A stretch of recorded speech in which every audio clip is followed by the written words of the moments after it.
Okay. Where we last left off, you had finally cleared the temple and made your way back to the city hall and into the complex, and will be escorted to meet with the count. You had been brought further into the complex, and you finally made your way to Count Kurtek Baralio. As I've described before, he's kind of like a Lando Calrissian kind of charismatic kind of person. You entered the chamber with him, and you were just entering the chamber.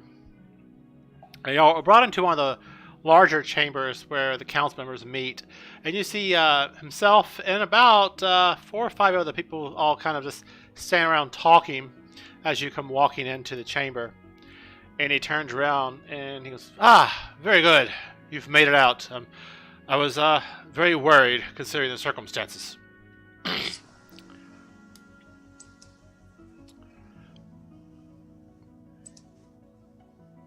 What do you have to report? He says. And you do not see your captain friend here, by the way. Did we? So someone did translate this but it's still in the original language. We don't have like a copy of this that's translated, right? Yeah, one of y'all read it. Okay. Wasn't me. What is going on with this? There were some very bad things. Are you sure? There was one really bad thing and a few other not so good things. You're not one to be known for lack of words there, Vale, he says to you. It was a very big demon. Yes, I had fear the cult was up to such things. Well, you could have given us a kind of a heads up. No, There are those who have ears all about. I'm sure you understand. well, you can't. What about now? I mean, maybe I shouldn't have been telling you this. You've dealt with the problems, have you not? Well, I mean, the demon is dead, if that's what you mean. We've melted his face off with sharp steel and some lightning bolts, things are. We dealt with most of the problems. And You do have this storm assaulting your city. He goes, yes, circumstances of agreements that didn't go well. So you had some agreements with these folks, huh? I've had to make deals with the devils before to keep the city safe. It is a chaotic city after all. We are partially occupied by orcs, as you well know.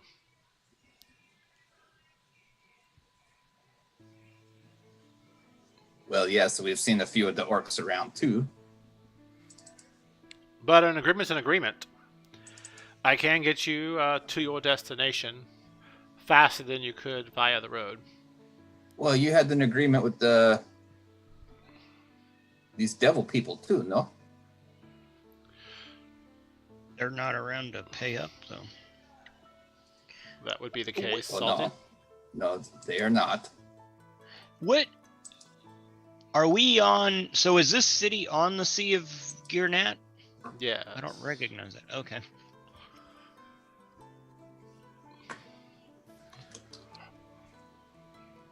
As I said in our agreement, if you were successful in dispatching and cleaning up the mess down there, I would lend you a portal that I have access to the city of Elred, where your sister has been taken. Sister Nearfira, I believe. Nearfira. That is correct. They are on their way there. You may be able to jump ahead of them. Well, that would be ideal. Well, I will.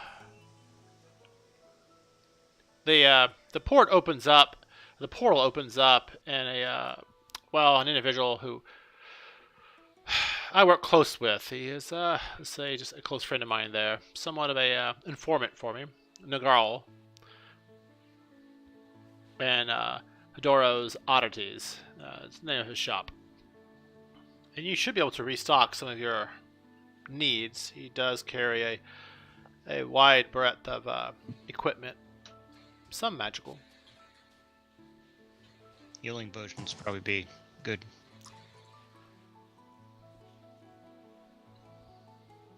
Going to hell. Are there other things you wish to discuss?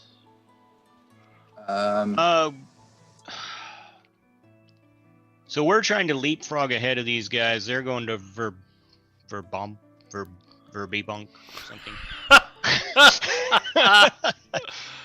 I'm assuming that's on the way to Eldred. So what's this contact's name? And Garlock.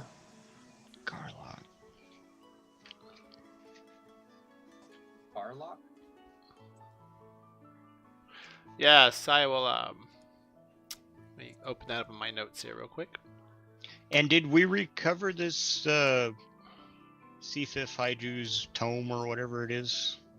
Or did we not find that?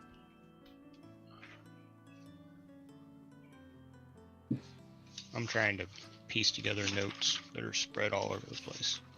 Yeah, give me 1 second. I'm doing the same thing. It's been a long time since we've been in this. Okay. Yeah, I figure it's going to take us a couple minutes. So, how far is it to walk or crawl? It is. I don't. It's a long way over some very dangerous territory. Boat is better. Portal even better. It's very fast. You'll barely even notice you were there. You don't like the portal idea?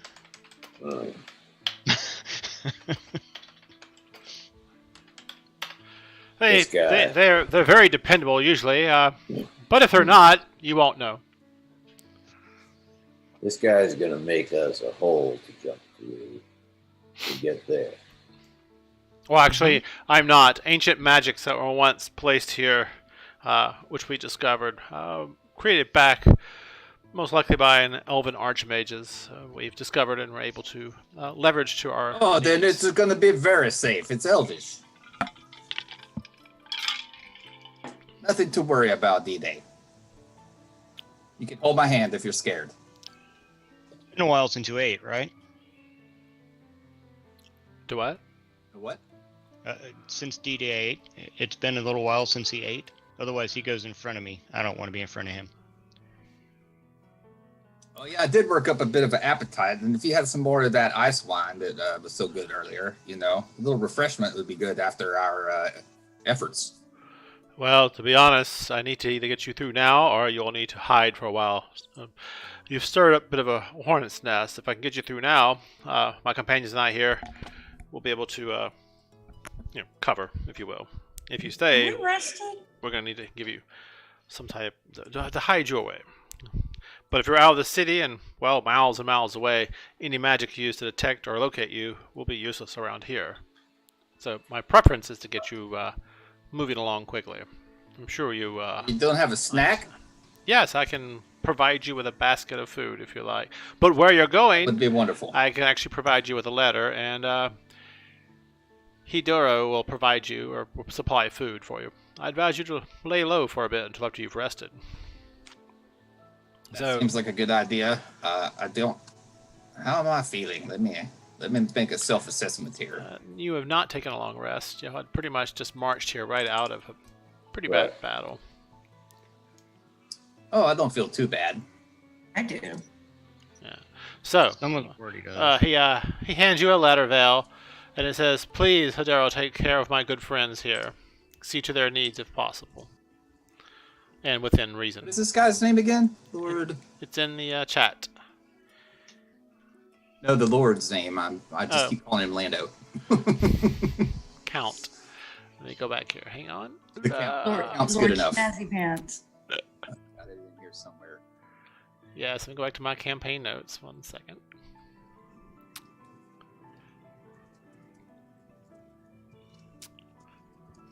Okay, Count Kurtek Berylio.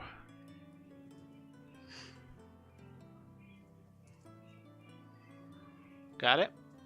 I'll post it in Count. chat for you. Count Nurtek. That's good enough for me. That's Kurtek. Kurtek, whatever. Okay. Count Kotex. Come on, do with you. And he has a little scroll that he's written on, and he goes, "Who kind of points to you, Vale. Urch, Althea, back to Vale. Urch, Althea. I'll take it. Back to Vale. All right." He goes, "Come to the side chamber here. Follow me." And they all part. And as you walk past the individuals, if you follow him, you see they're all a bit battle scarred here and there. They're definitely not the type of chamber or politicians who've not seen action. These individuals seem a bit battle worn. Not right now, they're fresh and rested, but they certainly have seen battle. Either equipment. Battle tested. Yes, that's the word I'm looking for. Thank you. They have stepped out of the skillet into the fire and successfully survived. So, y'all proceed to follow him as he kind of walks down the corridor from here. Yes. All right, you make your way down the corridor, and he steps into a chamber.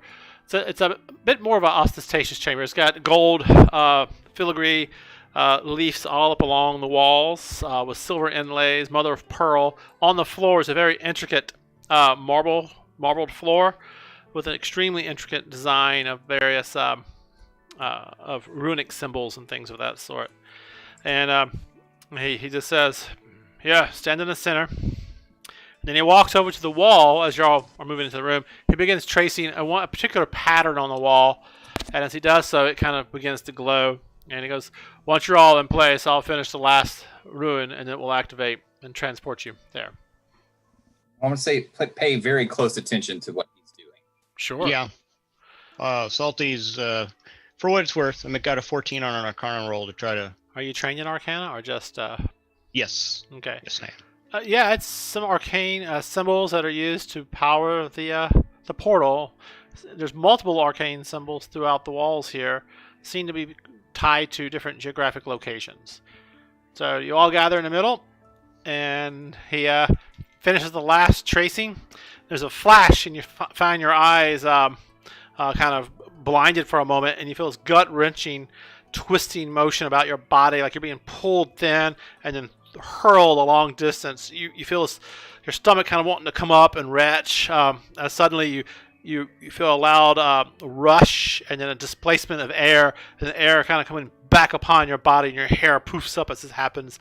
And then you definitely feel motion sickness as your inner ears spin around, and all of you kind of stumble just a little bit. And as you look around, you're in a pitch black chamber. And who has dark vision? Raise your hands if you do.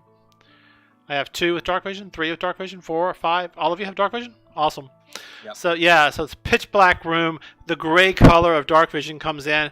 It kind of obscures some details. It's really hard to make out details in dark vision. But you do see a chamber and a heavily fortified door on the opposite side of the room from you. And any ambient light that was there has begun to fade out as the runic symbol on the ground just fades away. And then you hear like an alarm going off, or a dinging sound, like a bell, bing, bing, bing, bing, that slowly fades away off in the distance. You smell a degree of mustiness, like this chamber isn't used that much. Kind of lingers in the air, and some dust was kicked up when y'all poured it in here. After a moment, you get your feet,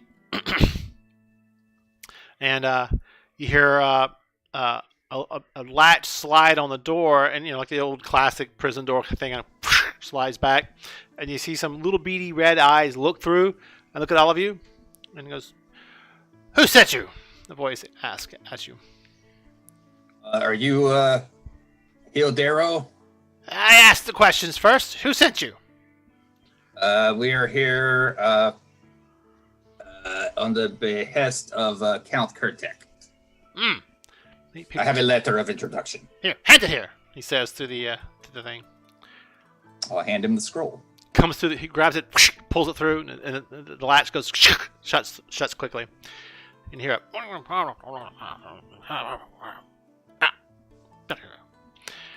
Do you think you hear some like some talking? Then you hear a voice being raised as somebody is kind of shouting out, "Hidero! Hidero! We have gas! Here!" And you hear foot stomping off. And then hear another latch slide open. The door opens up and light spills into the chamber. And with the light also follows a heavy incense that kind of spills in with it. And beyond this door, as the light comes in, you see a chamber that kind of climbs upward behind him and has a considerable amount of books and shelves and other things, and a desk off in the distance. Let me see here. 1 second. I don't know if I have that scene or not. It's been so long since I've used this tool. Let's go look real quick. Right? Let me see. Journal entries. Greyhawk. Well, you're still using this on your Thursday night games, right? Yes. But this particular campaign hasn't been in here in a while. Oh, right. Yeah. Well, that's different. I figure where I have everything organized. That's high port. Yes. Right. Okay. So let me see here.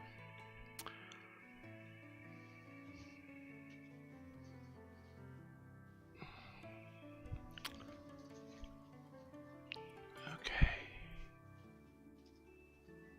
Yeah, I thought I brought this in the other day somewhere. I'm sorry, give me a second here. I'm looking for it. That's a container.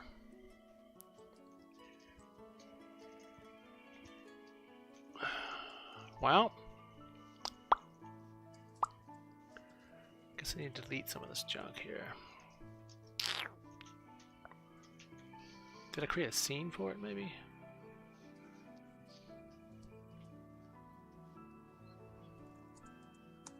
Huh.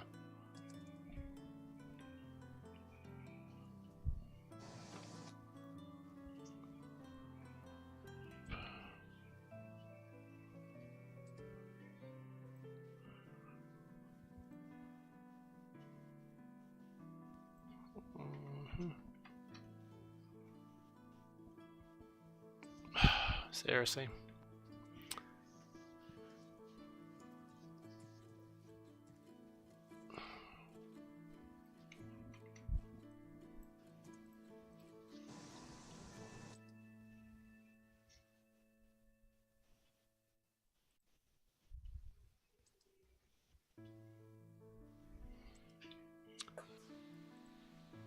Well, so where did it put it?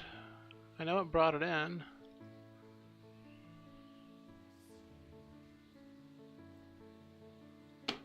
God damn it. Let me try again. Shit. MTC. Okay, here it is. Huh. Okay, so I'm getting errors. That's not working. Okay, that's not good. Alright, so I'm going to post a message in the chat to try that. Click on that link.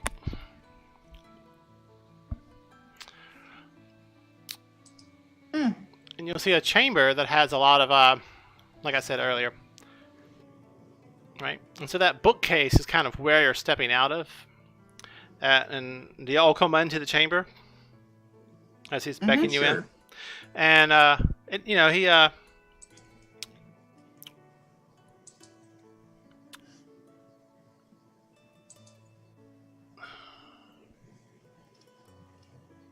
Come on.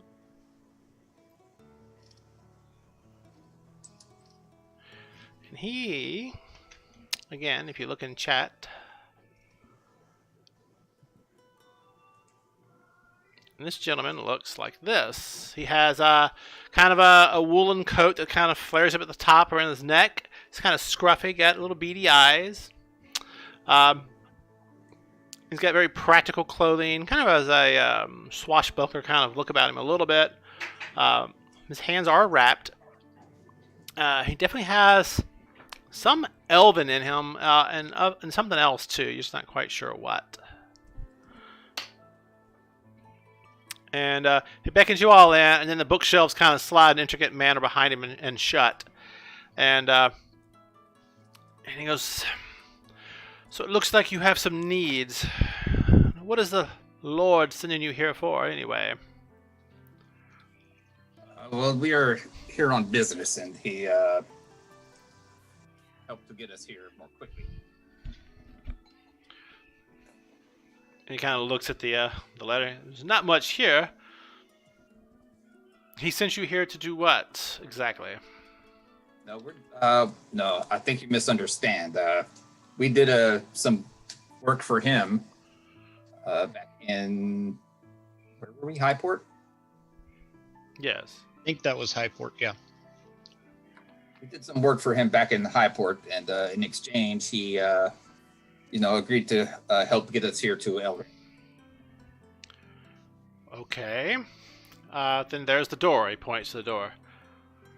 I'm more than willing to try to help you if you need help. I can also message him directly really quick and find out exactly what you're in need of. Things of that sort. What's my take on this? He seems very guy? punctual, very matter-of-fact like. Okay. Well, I'm looking for a friend of mine who I think might be either here or coming here under less than desirable circumstances. She should be arriving via Verbabonk. Or a bobble bonk. I don't remember what that is. That's the town that they said they were She's sending her going to. Verbonk.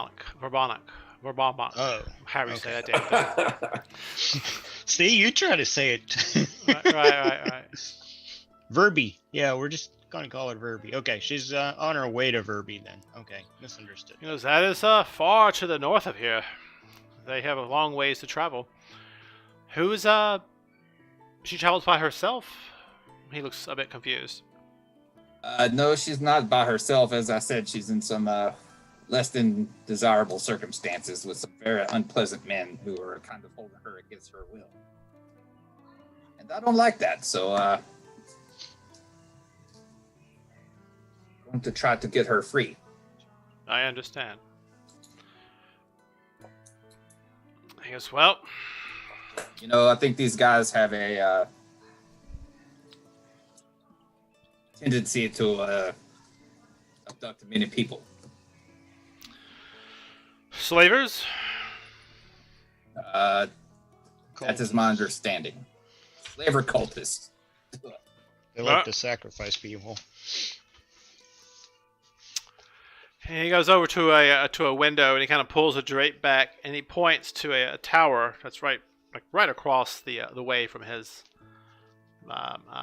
building. And he goes, perhaps those are the individuals he points to, and you can see a circular tower that kind of spirals up out beyond this city. And here, I'll send you another link to kind of give you an idea of what the city kind of looks like. And he points out, Have any of us been here before? no. Not that I know of, anyway.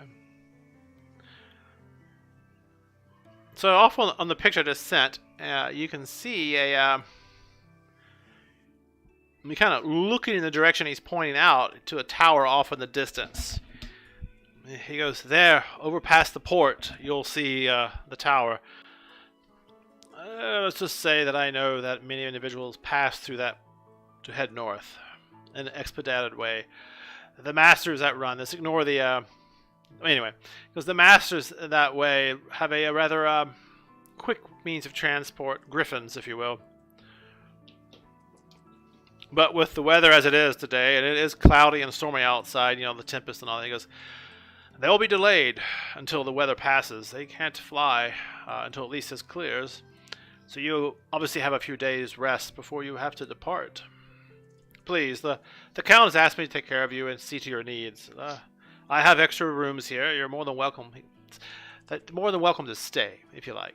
Speaking in the wrong voice.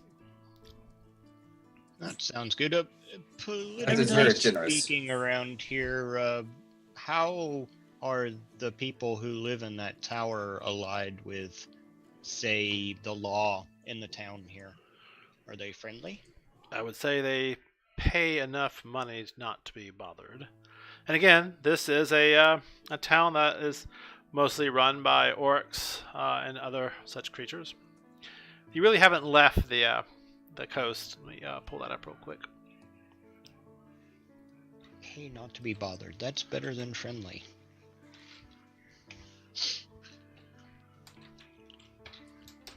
I agree, Salty.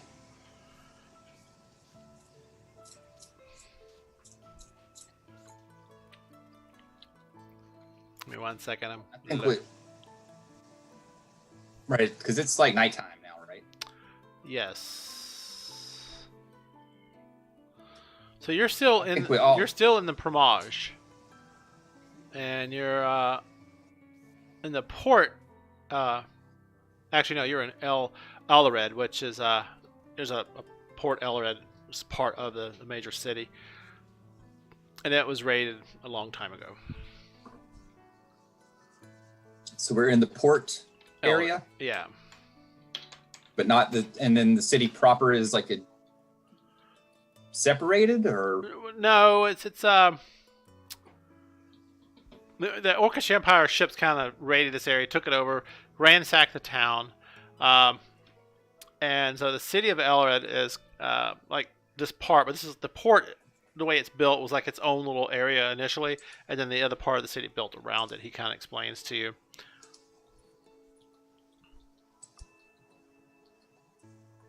I see.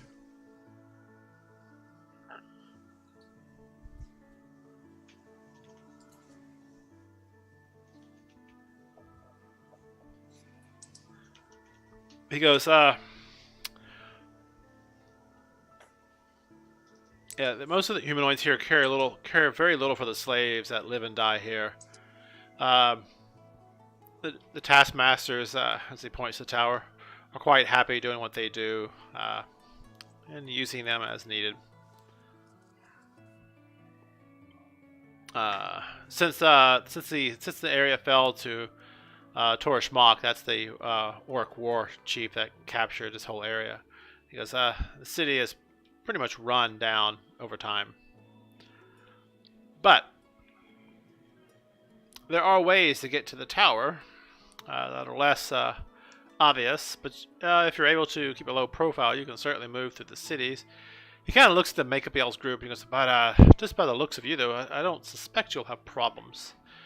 And he kind of looks at some of y'all and he goes, any like holy symbols or symbols of righteousness, you may want to put those away temporarily while you're here. They undue attention.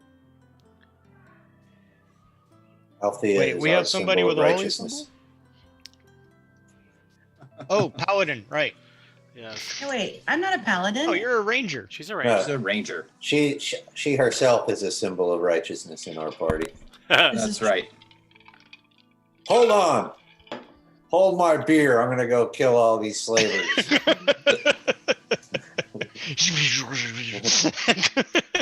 Wait, I don't think that's a good idea. What? Shit, here we go again.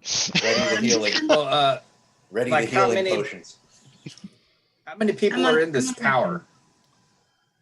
He goes, it varies. I really honestly don't do business with them at the tower. They come to me if they need items like magic or supplies of that sort, but very seldom. I keep doing the wrong voice. I keep doing the wrong voice for him. It's You got hard. some magics? You a deal in that type of commodity? Well, unfortunately, what happens is often the individuals don't fare too well against the slavers and other groups, and they come to me to sell or trade items. They take off the bodies of adventurers, if you will. I'll start looking around. So what do you? Shells. What do Anything you? interesting looking? Oh, well. He starts kind of he points you over to a wall, and it's got like a bookshelf, and on that bookshelf are little bitty origami style frame pictures of little, like there's a hammer, and on the and below that's like a word written. He goes, there is my inventory of items. If you're interested in something, just bring me a card, and we'll summon the item here. You understand? I don't keep things here on site. It would be dangerous if I did that. Would make an easy target. I do have a little spending money. Does that include animals? Do you need an animal? Perhaps. Use an oath bow. Get you an animal. Get you an animal by 3 o'clock. So you take a look at what Polish? you take a look and see what he has. Is that correct? Well, yeah.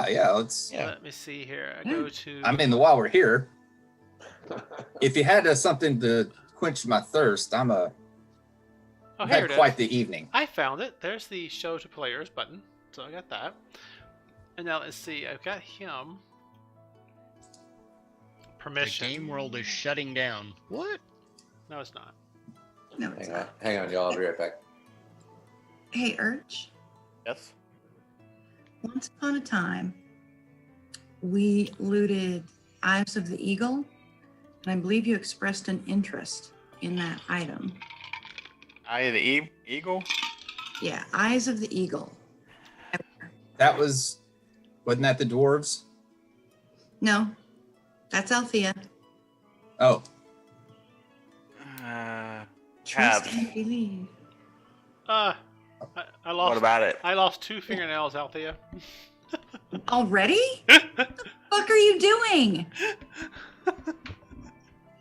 All right. I'm gonna have to have a word with Sonya. She's being too hard on you. Hey, so Um, hang on one second. If you go to the Actors tab, you'll click on a folder called Merchant. You see the folder called Merchant? I do. Yes. Do you see Nagara and Hidaro's oddities? I do. Click on that. And that's his inventory. Do you see the inventory? No. Nope. Really? It's got the little inside of the library, and it says Nargala and her whatever oddities up top. And there's with a little- mask, and that's it. Let me check. Let's see. Permissions. And it says I can hide the name or pop out. That's it. Yeah. Same. How about now? Hey, Yes. that's cool. Okay. So this is what he has in inventory. Ooh, a cloak of Elvenkind. Yeah, I was eyeing that myself. All right, I'll be right back. I gotta refresh my Wait. drink. Where's Okay. this list? Go if you to characters, and then look for merchant. Okay. And when you open merchant, it's that little thing underneath there. So Okay. he does. D-Day, he has a potion of stone giant strength. That's gonna be 1 hour. What is stone giant? That's gonna be like a 23 or something. 23.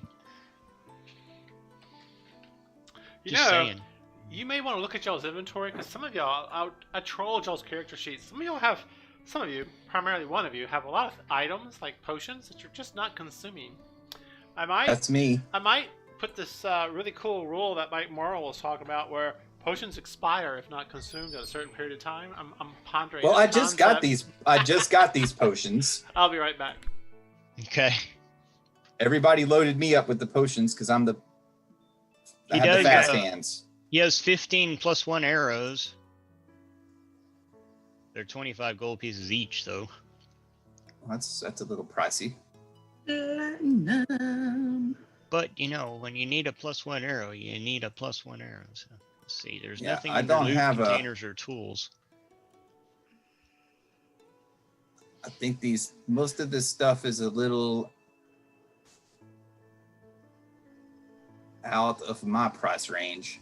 Ooh, 1,020. That Mariner's armor crest is interesting, but All right, I'm back. These are the items Yeah, I he don't- has available. Not all of them are cheap.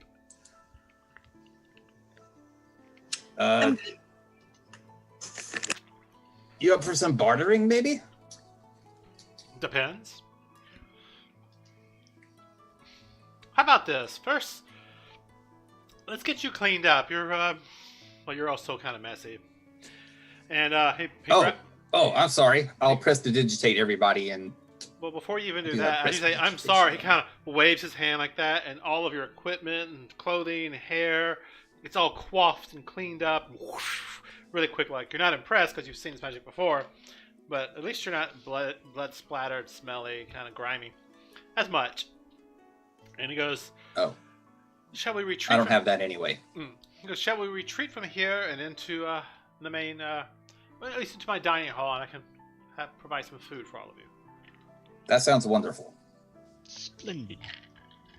So he retreats from here and goes off to the right into a room, down a very short hallway, and then takes a left into double doors that open up. And they're kind of like the French doors, you know, the stained, gilded kind of glass in the doors. It opens it up. You see a really long table.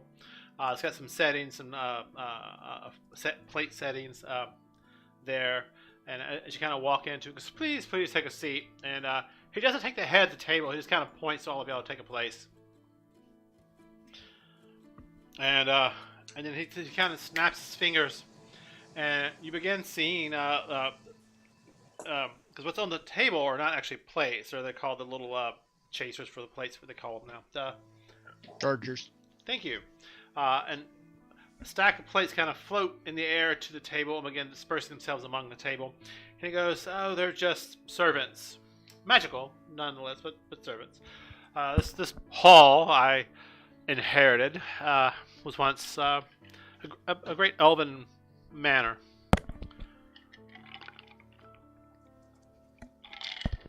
So you inherited this from a relative? Well, let's just say when the city fell. I see. Yes. And he goes, pheasant, bird, would you like that? Or perhaps pork? I can also have beef summoned to us if you like. Pheasant sounds wonderful, and if you had any of that ice wine, that would be fantastic. Ice wine? No, I do not, but I do have some nice red or pinot if you like. Ale? Anything elvish? Unfortunately, I do not. It's bought pretty quick, so I don't really keep it on hand. It brings a nice penny.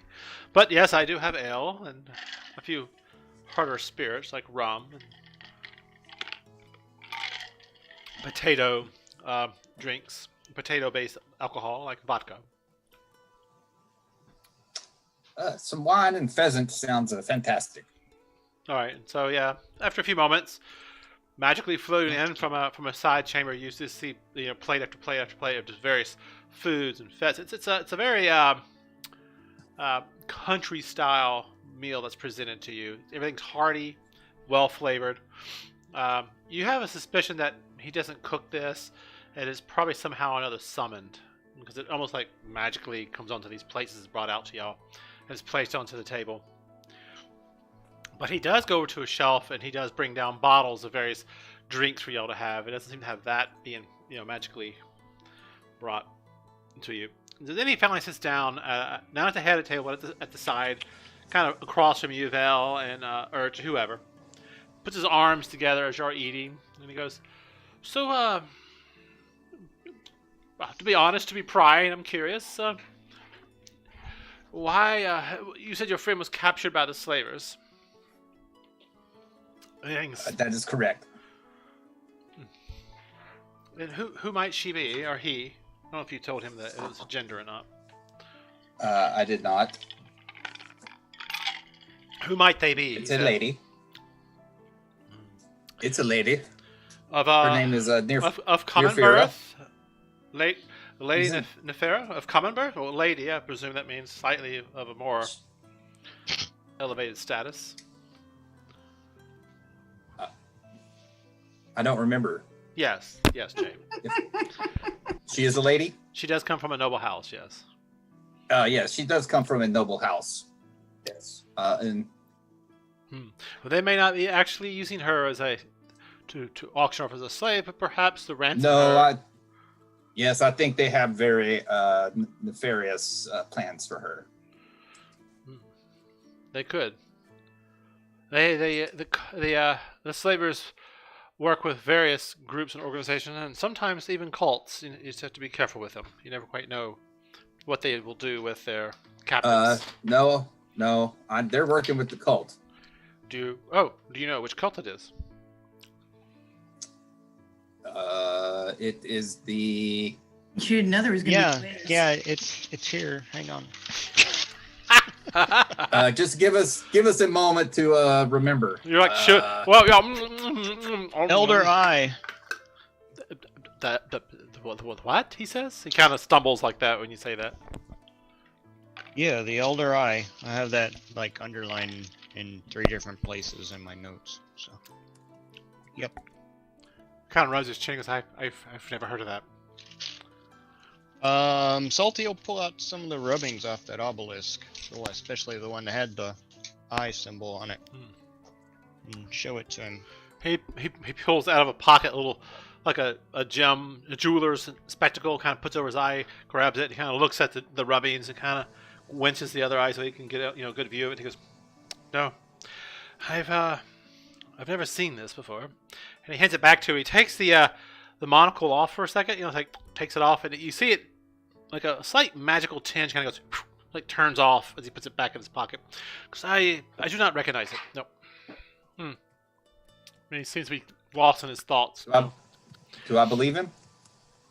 I don't know. You tell me. Salty believes him. You saw the roll, Warren, right? No, I have not seen the roll. Probably a 1.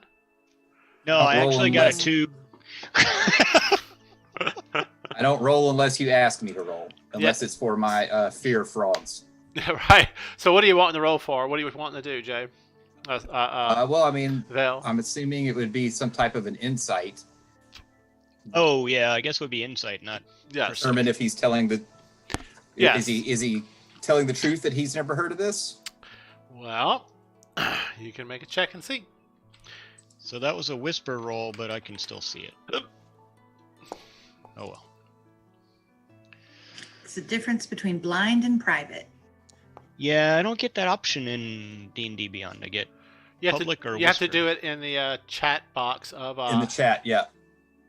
a Foundry. Chat? Yeah. Oh, in And- Foundry. Okay. And I think you do get that option in D&D Beyond, but you have to configure it correctly. Oh well, that's probably Yeah, you on didn't my end. configure it correctly. More than likely. All Wait right. a minute. Oh, Wait a minute.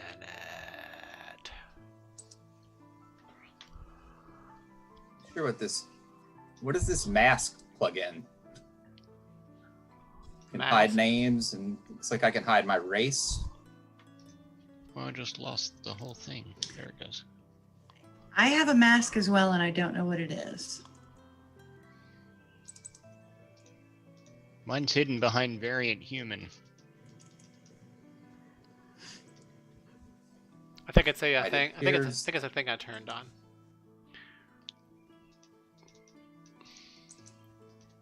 I figured tonight's adventure was Zorro themed. Oh, there is a mask. It's kind of weird. I don't know why y'all getting that. The first place I saw it was on the oddities pop-up you gave us, Yeah, I see it on Yeah. Althea's character sheet. Mm-hmm. and I have one on mine, but It's on mine too. Weird.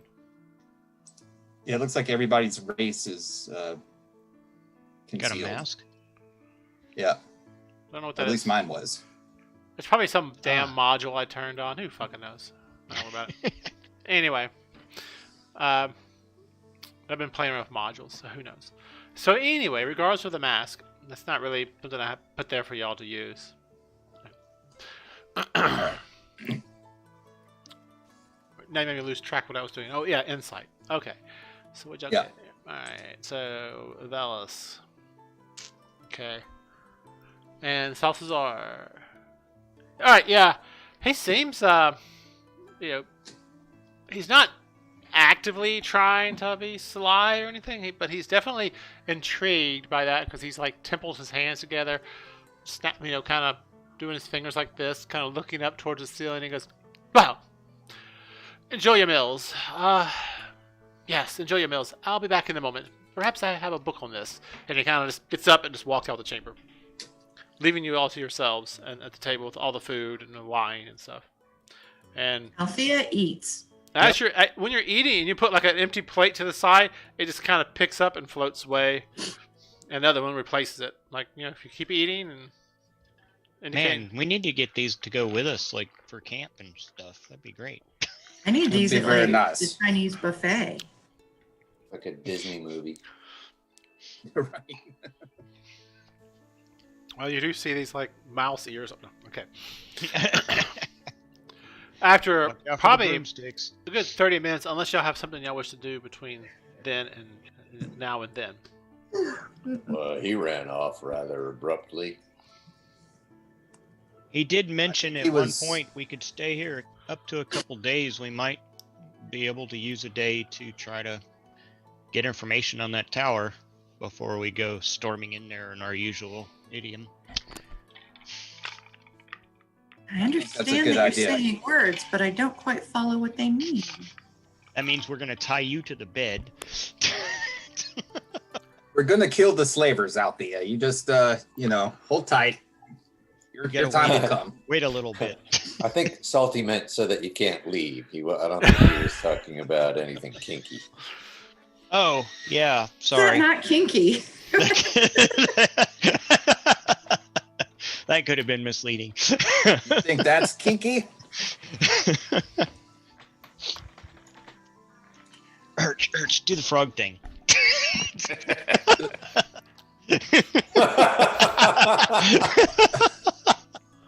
All right, there we go. Don't do it. He comes walking back in. He's got a book with him, kind of lays it on the table. He's like quickly flipping through the pages. And you can see it's like a list of different deities and stuff. And he goes, I have nothing here in my library of it. Oh, we got a name. Thought we had a name besides Elder Eye. Hang on. We do. We got a name of the deity.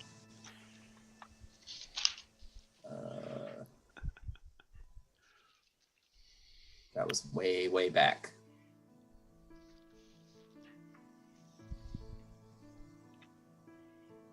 I think we got it from that first obelisk.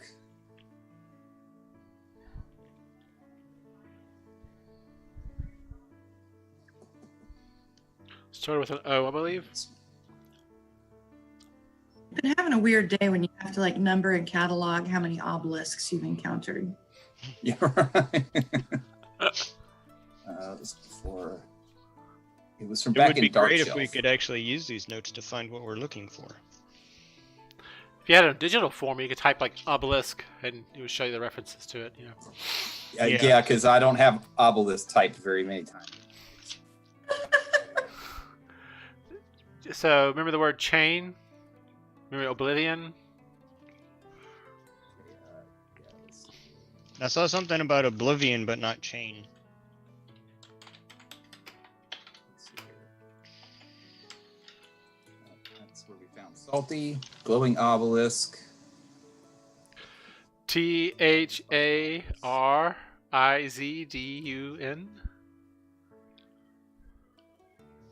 What is it?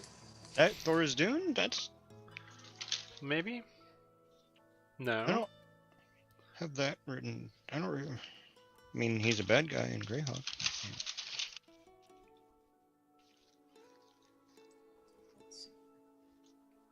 I just have Elder Eye, Obelisk, Elder Eye. All I know is some kind of bad dude. He's locked away for a long time. Obelisk vagina. Okay. Now who's kinky? That was the first demon. Yeah, I don't have Thor's Dune written down anywhere, but if you're saying that's what it is, Oh, here it is. Here we go. My mind is clear now. There was a symbol on this obelisk that we saw way back in Dark Shelf. about Theris Dune. Yeah. He's a deity hunger for power, found and seized a shard of pure evil. Let's see, this god found his mind and spirit opened to the Obelisks, trapped in their dying darkness. The link to those foul beings corrupted him in an instant, driving him to madness. Yep. But the Obelisks planned to seize the celestial realms controlled by Theris Dune and his kind were met with a resistance. And a twist that they had not anticipated.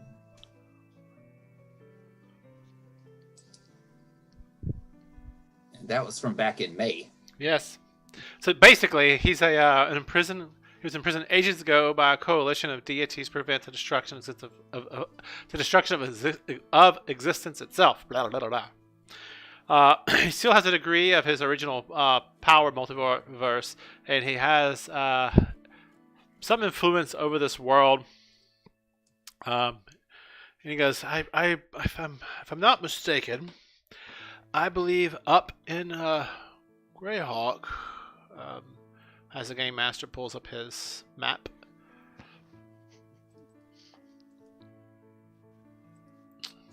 One second.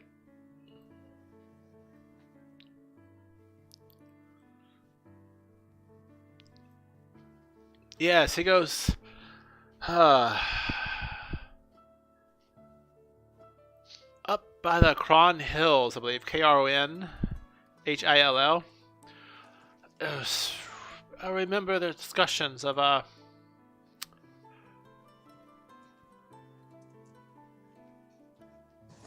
temple of this pure elemental like evil, and I believe it was something about him and that temple.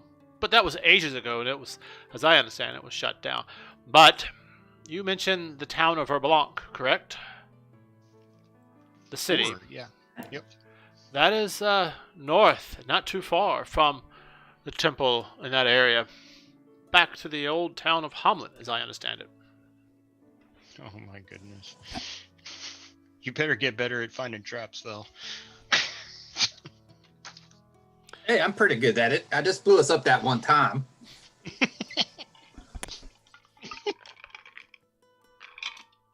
Come on up. Come on. That's kind of all I know, though. He goes, I see you've all stopped eating. Shall I show you to your chambers for rest? Yes, please. Rest is good. And he stands up and waits for all of you to join. And then he I'll follow the group. he takes you up, Althea waits for Nomad. he takes you up a set of stairs, past a whole like wall of various books and stuff. But most of them, as you just kind of glancing, are of just menial kind of purpose, like how to read, write. Some are picture books. Some have some history of the area. But a lot of it's just just miscellaneous collection of stuff. But nothing that really jumps out at you at the moment. And he points you off to various chambers. He goes, here they are, several doors, but about 10 chambers here. Any of them are for your use. He goes, I am at the other end of this hall if you need anything. And it is getting late. I hope you don't mind. And please don't wander around downstairs. I do have guardians protecting my wares and such. Althea picks a door at random and claims that room. All right. Hey, you walk to the room. You can imagine a very Victorian-style chamber. There's a window here that leads out, and you can see out over to the city. All the edges of it are stained glass, and the center of it's kind of clear. It has a very Victorian/Gothic kind of look to it. The bed is a banister postered bed with netting over it and very finely wrought silken gauzian kind of fabric that drapes over the bed. It's got a very soft feather down mattress with pillows and down covers, and it's just like deep indulgence, if you will. There is a washstand off to the side, a place for you to put your equipment in a chest if you so desire. There's throw rugs and carpets on the floor.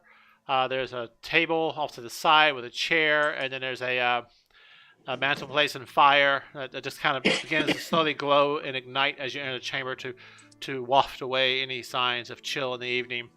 And you can easily sit and read by the fire if you like, or you could climb into your bed after washing up if you want.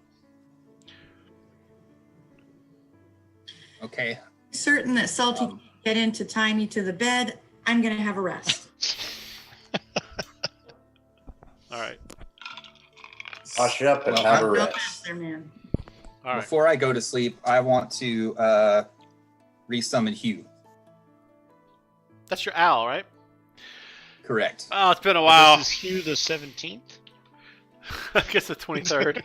But anyway, it's Hugh the 13th. Hugh the 4th. I think it's the 4th, maybe the 5th. All right. There's a sudden you cast a spell to summon familiar, or is it a familiar, or is it? Yeah. Yes. Yeah. Find familiar. The fire goes and it kind of flares up, and he kind of flies out of the fire, circles around really quick, and then lands on your shoulder and pecks you on the head, kind of pissed off. Look, I'm sorry about that last thing there, buddy. It took me a minute to be able to get you back. You know, be glad you weren't there. It was a very nasty situation. And he jumps off your shoulder, flies to the chair by the fireplace, and lands on the back shoulder rest of the chair, I guess, where the headpiece back here is. I'm sure there's a word for that. I cannot remember it. Anybody? The back of the chair that has the really high arched kind of... No? Chair back? I don't know. He lands on that, kind of turns around, stretches his wings out, takes that, noble kind of owl presence, and looks back at you, his head kind of at an angle. Fire is kind of glinting off one side of his body. Kind of his feathers have a natural oil to them, so they have this iridescent kind of effect going across them a little bit. His big eyes kind of blink. After Salty cleans up, he's going to ask for a glass of brandy and sit by the fire and try to organize his notes. We haven't had much time like this in a while, so. All right. Yeah. So, yes, one of the invisible servants does bring a glass of brandy to you. Oh, this is awesome.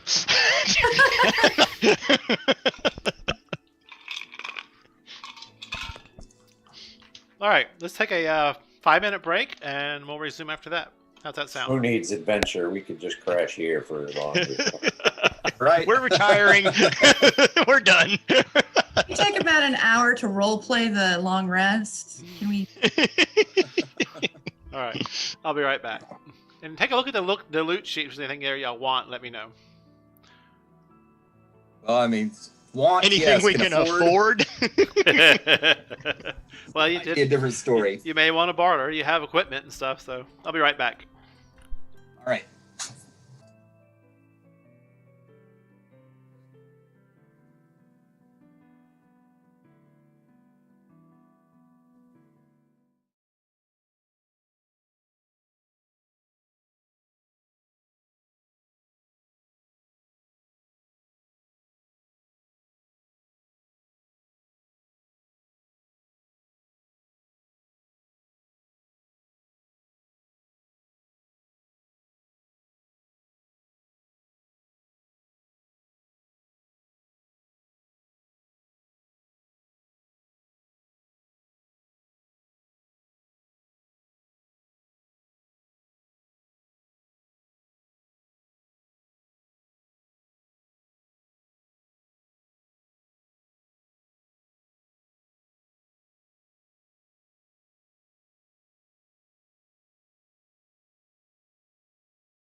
We could, or Salty's willing to kick in some gold to buy Althea a handful of those arrows.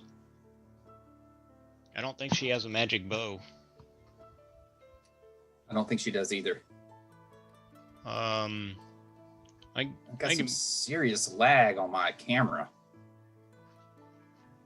yeah, your audio or your video's not Super syncing, lagging, yeah. and it got all fuzzy, like your bandwidth went to crap or something. Yeah, I don't know what's. You have a couple of definitely got minutes. some- Might want to reboot real quick, or check your task manager, and then kill a bunch of back-end tasks that aren't important. You probably got some killing all your Yeah, that's CPU. what I was. But I always reboot right before I start the game, and then kill all my Adobe, because Adobe like just eats your memory up. It's terrible. Yeah, I don't want to try to reboot right now. It takes forever. Can sorcerers? They can cast from a scroll, right? Can sorcerers cast from scrolls? That's a good question, Salty. I believe they can, but I can look that up real quick. I'll look it up. I think they can. Yeah, I know they think can't any do caster- ritual stuff. Any caster can cast from a scroll as long as it's on your List. spell list. Yeah. Okay, so that's what I need. Where do you see I that, think Jay? it's this. I don't have the specific rule. I'm looking for it. I'm gonna do this. I'm gonna kill.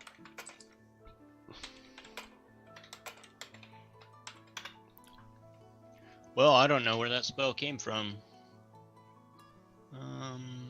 It doesn't have a school or anything listed with it.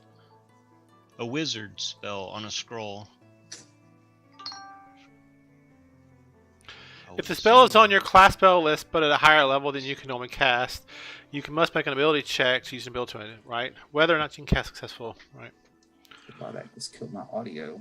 I'm looking for that spell. It's not in the player's handbook, so I'm assuming it's in Xanathar's, but it says down below there it's a sorcerer spell, so I mean a wizard spell, so What spell are you looking for? Earth Tremor. Oh, I just found it. It's in Xanathar, so it's first level. Yeah. So let me see if it's probably the same thing that's up there. Yeah, if the spell is on your class's spell list, you can read the scroll and cast it without providing any material components. Otherwise, the scroll is unintelligible. Okay. It is on my list. It's 60 gold pieces. And it's a spell I don't have. What does it do again? Still some lag. Kill Zoom and come back into Zoom. Maybe that's lagging on you. That's an easy restart.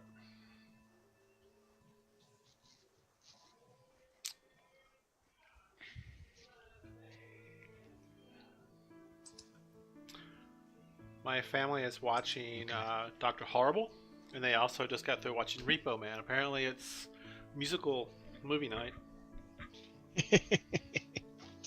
Dr. Horrible is the best. It is. One of my Ten friends feet. does a great Dr. Horrible costume, but it's the hammer, Mhm. not Dr. Horrible. But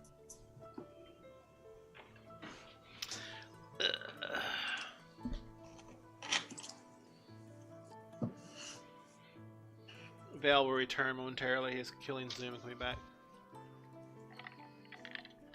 Althea, do you have a magical bow? You do not, right? Do not. Okay. Salty's willing to kick in some gold so you can pick up some of those +1 arrows. I mean, having a handful available might be useful. I would not say no to that. They're 25 gold apiece. And he has 15 of them in stock. Well, I'll take all 15. You got that much gold? As a matter of fact. Oh, okay. Well, I was gonna say I'll buy you like 4 of them, but.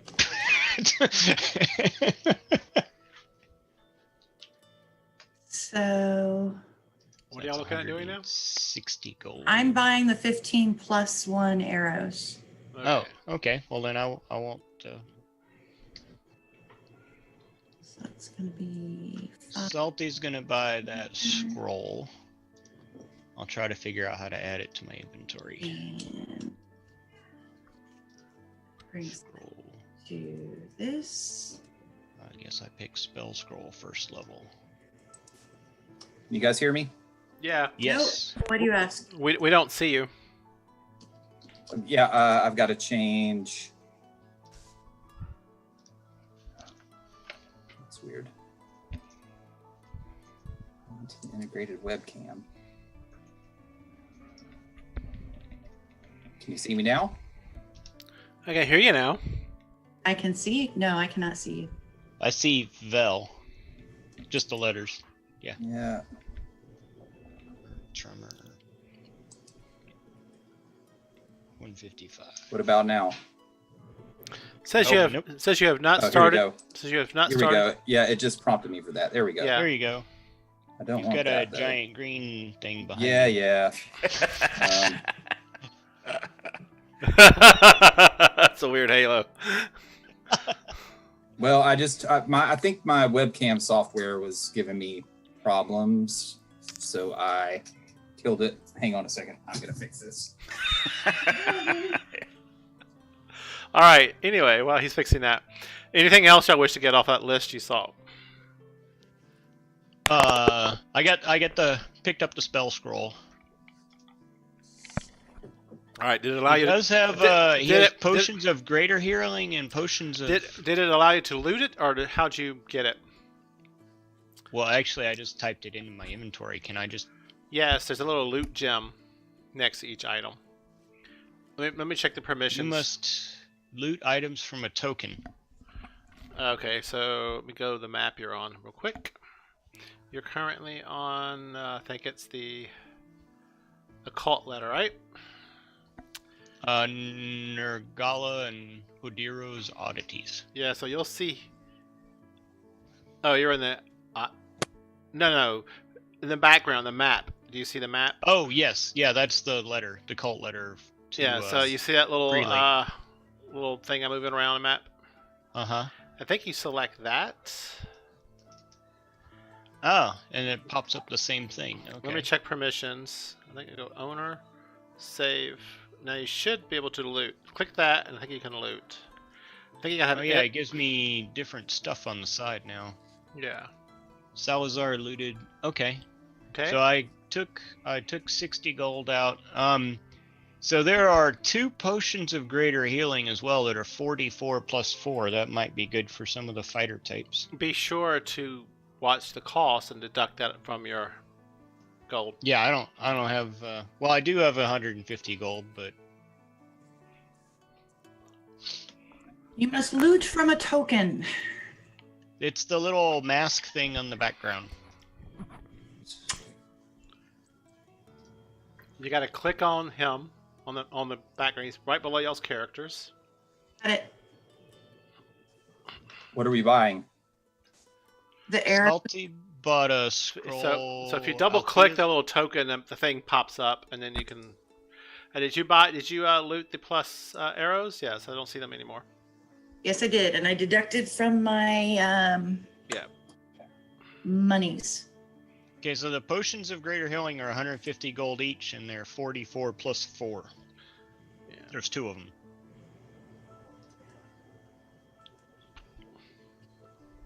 Anybody? Fighter types? For what? Doomsday. I have. Potion of greater healing. I already have one thing. Yeah. How much are they? Wait a minute. I'll take. They're 150 150 gold gold. each. And he has 2 of them. He has a superior that's 450 gold. I do not have that much money. 8d4 plus 8. Let's see how many of those I have. I'm gonna take. Actually, I do have that much money. Y'all should have substantial income. Before I I started have- shopping, I had about 130 platinum and about 150 gold. 130 platinum is 1,300 gold, I think. Mm-hmm. Yeah, I spent some money. Doomsday has 1,100 platinum. Jesus. 159 gold pieces, yeah. Well, Doomsday, do you want one of those potions? 1,100 gold in platinum. Sorry, he doesn't have 1,000 platinum. What did I say? Damn. He's fucking rich. 10,000 gold. We're retiring.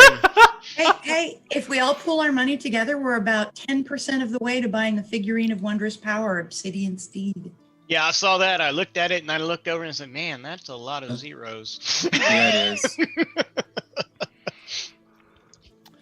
So, You know what? I'm going to go ahead and buy all 3 of those healing potions, or 2 healing. There's only 2 now. so There's that'll 2 be. greater. I just bought a grater. Yes, Okay. somebody bought a greater. I'm going to buy the superior and the last greater, and so y'all just know that I have those if they're needed. Okay, so we If bought you all want of to the. put one in the haversack, they all go in the left pocket, but otherwise Shit, how much was that potion of greater healing? Was that 150? 150. 150. I don't remember how much the 150. big one was. The The big one was like 450. 450, yeah. Yeah, I got So it. we bought all of the. Potions, yeah. Healing potions. Hey, let me refresh this because But again, I'm if still one of the I'm 2 still that I seeing picked 2 up- of them. Close out that window altogether. And on the map, you'll see the little masked guy. Oh, okay. Double click that. Oh, okay. Gotcha. I am those are gone. willing Are to crossbow sell. bolts? There's Crossbow. no difference between light or heavy crossbow bolts. They're just bolts. In this instance, no. There's no difference. We've got this Mariner's padded armor. 200. Mariner's armor crest can be. Well, right, but we as a party have the I know. Mariner's padded armor. This here is a crest you can put on armor. And Well, right. I'm just wondering, like, would he be interested in? Bartering. He said it depends. yeah. So I presume it's the next day, and you're downstairs talking and buying things, and he's, he grabs a piece of paper, and then he goes off behind a door and comes back a few moments later.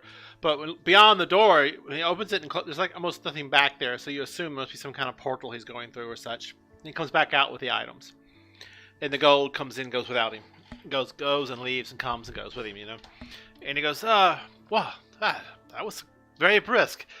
I wish I had more at this time, but this is all I have.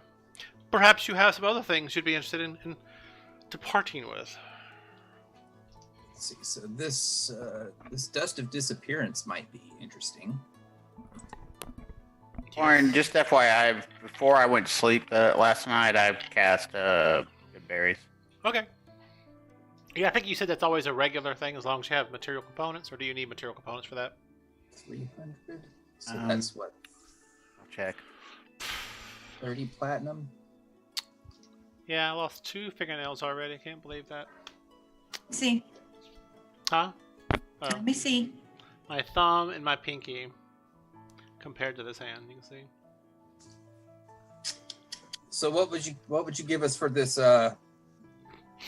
Mariner's padded armor? Mariner's Are we pattern? interested in? Mm-hmm. Do we want to keep this, or do we want to try to maybe? I don't wear armor. I don't think, Urch, you can't wear anything unless it's like leather or something, or wood or Well, right. this armor is padded, so it's not that great, but it is Mariner's armor, so you can swim. Let me check something real quick. If my module is activated.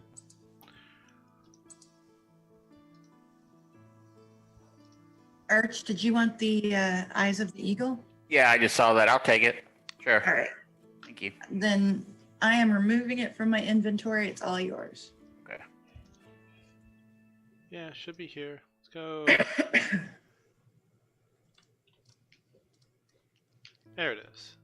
Okay.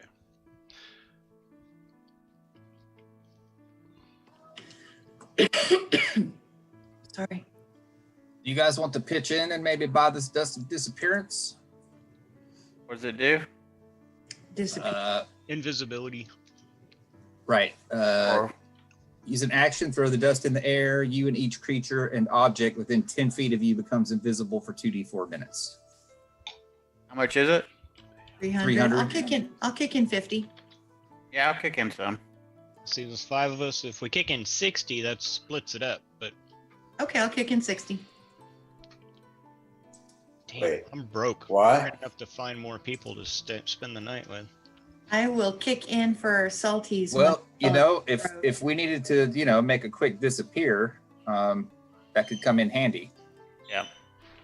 So, Salty, do you have 60 to kick in? If not, I'll cover you. Yeah, no, I did.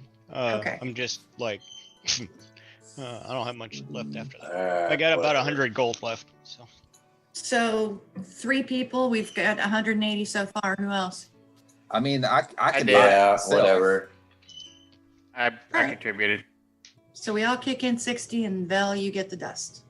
So, okay, so let me go down to so 40. Let's go to 0.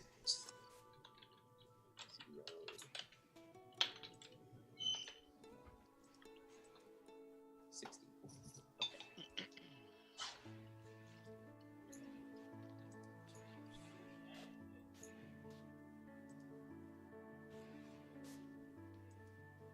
got that there. Oh, so we get a long rest, right? Mm-hmm. Mm-hmm.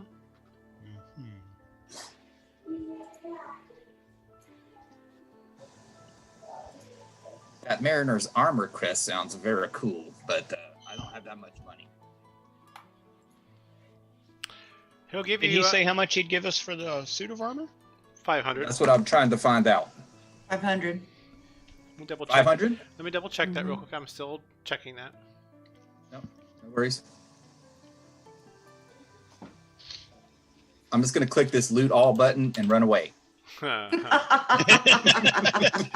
Val, run! Yeah, he'll give you 500 for it. Well, Drag it from your Salty's inventory. sure to Drag point it out from the- your inventory to his inventory. If that's what you want. I don't even know who's got it right now. Anybody wearing that at all? I Althea had it in was my wearing inventory. it. Yeah, Yeah, I it was had when it we in were my underwater. Yeah, I had it in my inventory, but when I heard you were talking about selling it, I removed it. Just now, this evening, moments ago. Oh, I see. I have it. Sell the armor. So drag and drop it into his inventory, onto his character, onto the Nagaro's Hidero's oddities. I can't even pronounce my own goddamn NPC's name. Well, Althea removed it, so That's okay. I'll re-add it. I can do it. I can do anything. but you know, I just don't know if we have enough to get this Mariner's armor crest. That's still another 520. 520 gold. You have other things you want to sell. The haversack, I'm more than willing to buy that. Those are very popular. It's Nicked. not for sale. Oh, wow. Nope. Oh wait, I got a ring of swimming. I don't care about that thing. Yeah, but you're the only person with the ring of swimming, and that requires attunement. This thing here, you stick it on your armor, and you're set to go. True. Although it takes 48 hours to reset for a new set of armor. Yeah, it's still a little more versatile than this padded armor. That you know, Yes. that armor class kind of sucks. Well, It worked. so who in the party wears armor? It would be Althea and you, right?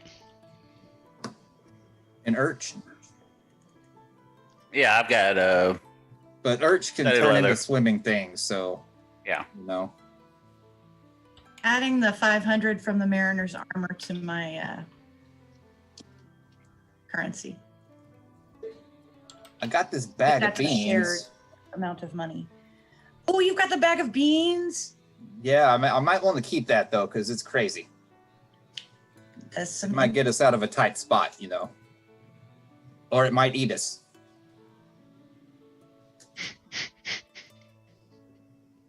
You just never know what That sounds like our magic item, yeah. what's gonna sprout. Yeah, it's So- worth 2 dashes, not one, but two. but two dashes. Uh, Hey, buddy, I got this bag of magic beans. yes. What would you give me for that? Just curious what the going rate is. Magic beans. Let me look. Very fine stitching and workmanship on the bag. You want me to plant one and show you? No. If you're gonna do that, I'm gonna go back up to my room and get some more sherry. You're right. Is that her name? Have you used any of the beans? I have not. He kind of looks at you for a moment. He goes, these are very useful items. Are you sure you wish to get rid of it? No, not really. I'm just wondering what they're worth. Well, full price, they're worth quite a bit. But I would give you, out of my pocket, because I need to make at least a portion of that bag, so 1,000 gold for it. Holy crap! That's a lot. That's a lot of scratch. I mean, I'm carrying them for the party. What do you guys think? Well, if you sell that, then you can buy the crest and we're done. And then we can go kill stuff. Oh, I I don't mean, need the crest. But it might be good for Althea. So D-Day, you don't wear any armor or shield, right? Nothing? Okay. Wait a minute. Just out of curiosity, are me and Althea still diseased, or what happened last time? I thought you got poisoned or something. Right, we need to take a long rest, don't we? Yes. Yes. You I just did. ask if we're bees? So, you had a poison effect on you that would take time to rest. Is that long rest doesn't cure it though, right? No, you have to roll. And I can't remember what the DC was. Did we write that down Okay. anywhere? Well, I'm going to prepare lesser restoration that should take care of it. Yes, it should. Do you do that? Let's assume you I'll did do that Let's and assume- cast it on both of us. We'll assume you did that last night, so. Okay.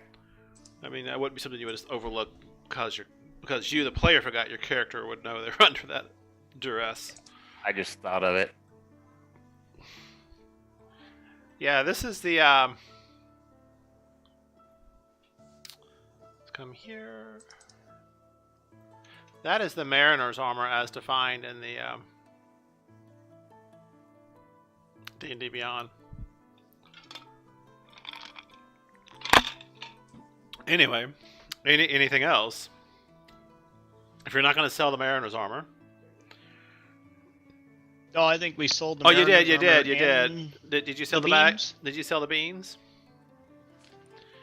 I mean, do you guys want to get rid of the beans? Have we used Well, them the- yet?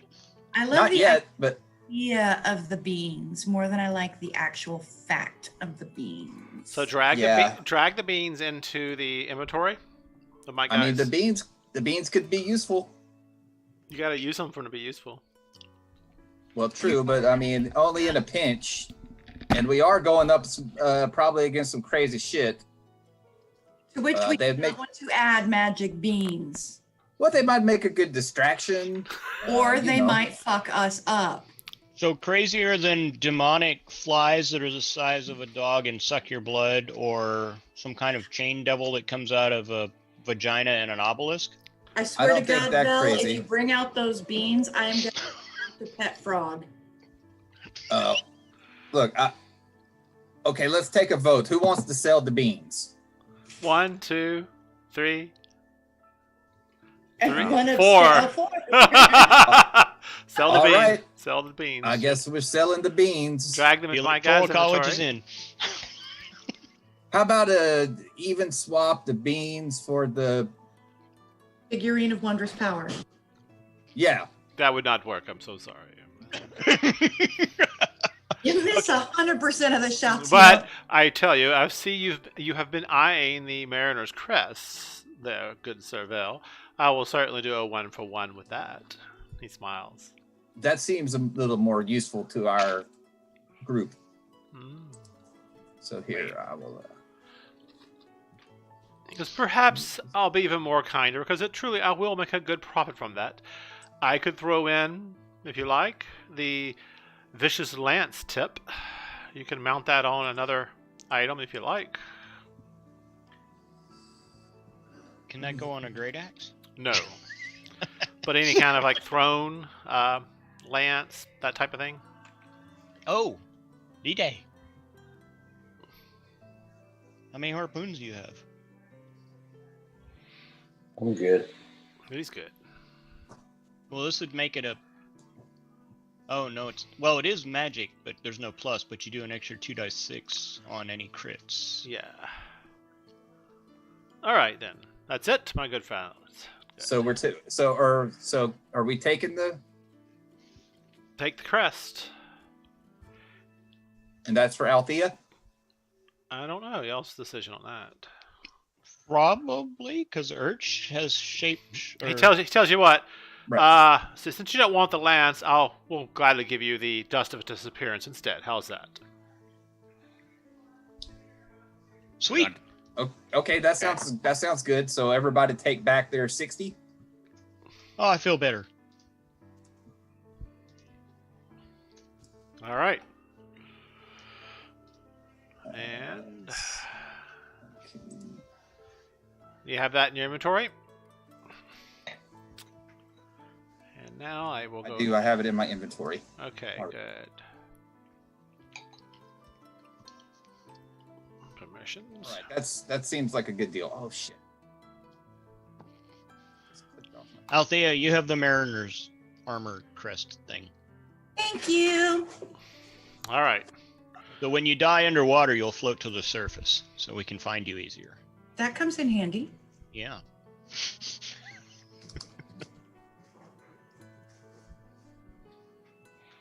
Okay, so I got the dust of disappearance. Althea got that Mariner's crest. I got rid of that crazy bag of beans. You won't be so gassy now, thankfully. Yeah. And everybody did take back their 60 they put in for the dust of disappearance because he threw it in with the trade. Yeah. I did not. Thank you. Okay, yeah. Oh, wait. Apparently, yes, I did. All right. He goes, you can still see it's raining cats and dogs outside. People run by. You kind of like, he opens the door, and you're just kind of looking out, and leaves some steps leading down out into the street. Water is definitely like lingering in the road. Think of New Orleans or anywhere in Louisiana, South Louisiana, when it rains really bad. You get about 6 inches to a foot of water just in the road itself generally. And it's kind of what's going on here. It's just the water, filthy water, is like in the streets, swirling around, finding drain holes into the sewers, and creating like miniature whirlpools. You see bits of clutter and trash, maybe a baby once in a while go floating by, things like that. I'm joking. Salty looks out. Says, Althea's "Nope." jumping in. Save it. I'm just joking. But you do see that kind of go on. And once in a while, you'll see kobolds kind of like For the rowing baby. by, like on a piece of wood and a stick, and kind of, and they're, yelling at each other and throwing things at each other as they go swimming by, things of that sort. And of course, remember, it is winter is coming, I believe. Yes, and that's kind of what you see going on here. Is the storm, as y'all know, is not a natural occurring storm. As you're kind of sitting here, he goes, these strange things have been occurring more often along the coast here. The patterns don't seem quite like normal, I guess you could say. What do you know of? Have any information on these occurrences? 'Cause we've told you what we've found. It's just strange weather. I've heard from other travelers that further inland and to the north of here, I haven't heard from the south, but certainly to the north of here, there's been abnormal weather. I've heard of earth tremors and things that occurring, things of that sort.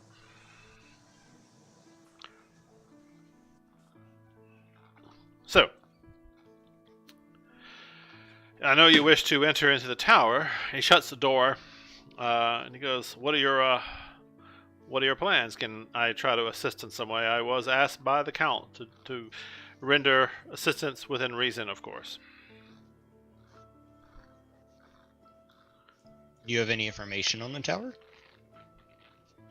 Well, I mean, I do know that, like I said, there is a group of cultists who fly under the banner of knights. And they call themselves, Feathergale, I think. Feathergale spells aspires what they call their tower. It has been it was once haunted. but they seem not to have any hauntings themselves.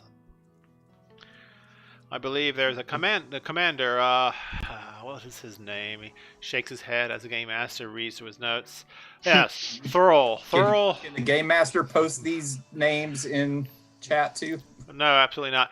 Thurl Mursaka, the Lord Commander is what they call him. But here, Never like John Smith, is it? No, unfortunately not. It's even worse when you make your own name up and you forgot how you pronounce it because it was months ago when you made it.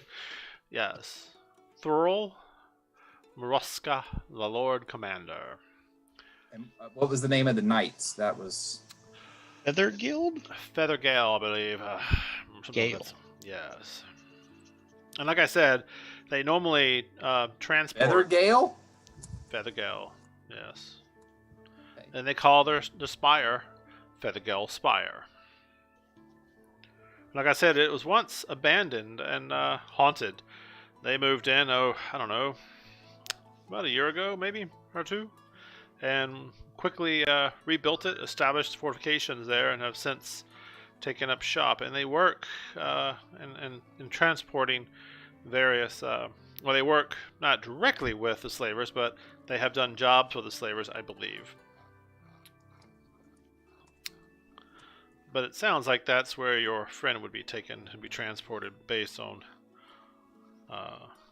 what the letter you mentioned said. So you think these cultists and the slavers are going to go to that tower and they're going to bring my friend there? Well, you may be able to find out more information about it. I can certainly send out some feelers and see if I can find out information about the cultists. Because I know they work closely with them in transporting high-value cargo, such as nobles. That's really what they work with. Well, that's what we're dealing with. Well, I will send out some probes, see what I can find out. But in the meantime, while that's going on, what do y'all wish to do? Do y'all wish to move around the town or stay here and dry? I don't want to go wading through a cesspool. Doomsday, anything on your part? No? Anybody else? I can skip forward if you like. I mean, do we have any... I say we try to get some information, and He said he's going to send out some feelers for y'all if you like. Or you can do it on your own if you want. we'll take the help. Okay. So we'll go a few hours, let's say 4 hours have passed. It's now around a little after noon. As you can't tell outside, it still was pouring down, right? And there's a rapping on the door. He goes to the door and opens it, and you see a little short, squat kobold. He's got one of his eyes is missing, and he doesn't even have a patch over it. You just see the hollow, gaping hole, and obviously a sword hit his skull, cut into the bones, and it's this horrible-looking wound that healed, but the eye is no longer even there. You can see the hollow husk of a dead sinner where the eye would belong. And he kind of bends down to the kobold and kind of listens to it, and goes, and then it holds its hand out, and he puts a little bag, and you hear the jingle of coins. The kobold kind of looks around and then jumps down into the water and is paddling off. And he shuts the door.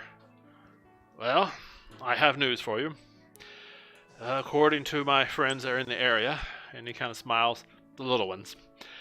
He says there was some activity within the tower just a few hours ago. It seems that a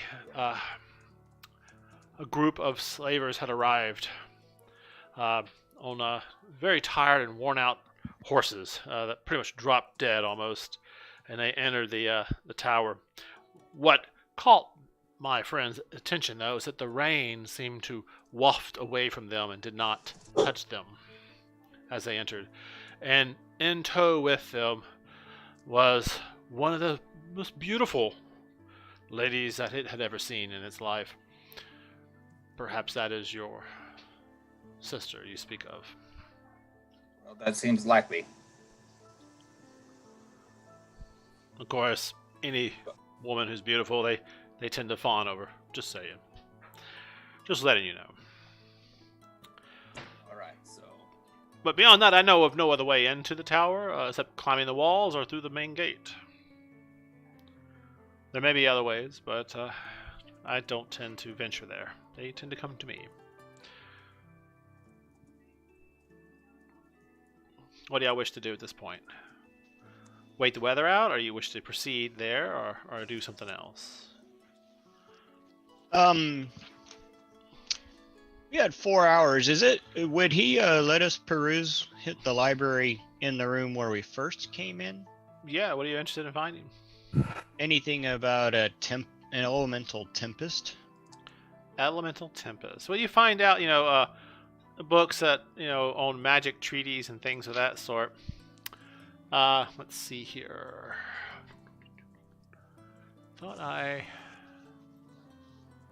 Items. Let's see.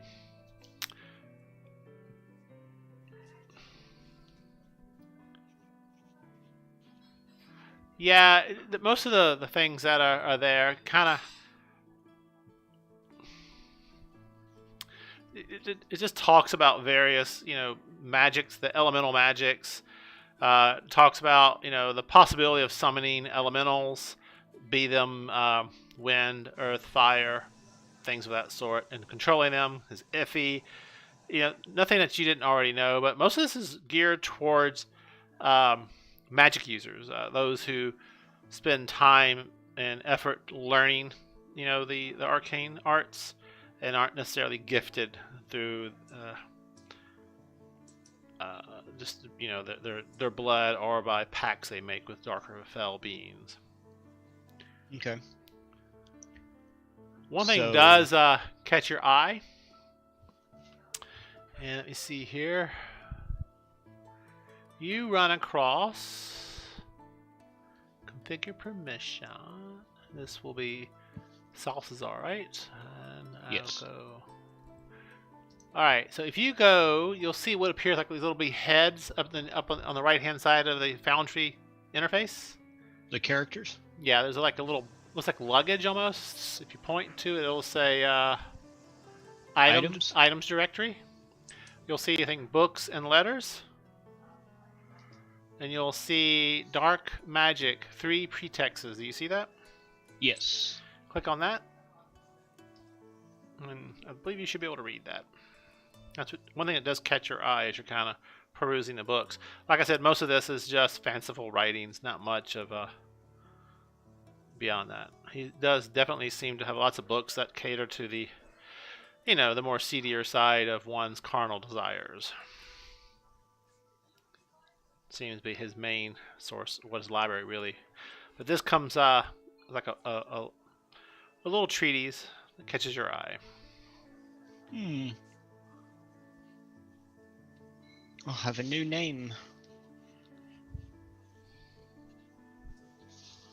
Do you wish to steal this, or just note it and move on? Can I Buy it? jot it down in my journal? Yes, you can. You can. Oh wait, this is so there's more than this. There's a book. Like this is in a. This is like a little. Imagine like a little pamphlet or like something somebody would write in a like a small little manuscript. Not very big at all. Probably just a few pages. You almost kind of just missed it when you were going through, but just caught your eye. Yeah, I'll ask him how much he wants for it. That a mere 5 gold, and it's yours. Okay. All right. 5. Let me go here real quick, and we go to player characters, Greyhawk, and I open up your character, and I should be able to go to inventory, and I should be able to my items, and I should just be able to drag and drop this here. Check your inventory. I think you'll see it somewhere in there. There it is. It showed up under loot. Okay. Right. Yep. All right. All right, guys. Anything else, ladies? So, I mean, obviously we got to go into the tower. Do you wish to? You wanna wait? Do you want to? Savor. During this 4 hours, did y'all want to also send somebody to go to like kind of observe it from a distance or anything? Not Althea. I mean, I could go check it out. Yeah, I can go. Well, I'll What's up go. with the tower? It's falling over. Oh, Althea's observing again.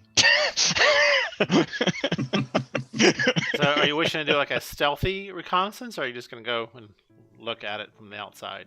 I mean, I could go Well, with yeah, an animal. stealthy. Yeah. You need to be in something that can swim in a sewer. Do you have a crocodile? I think he does, actually. Yeah, something.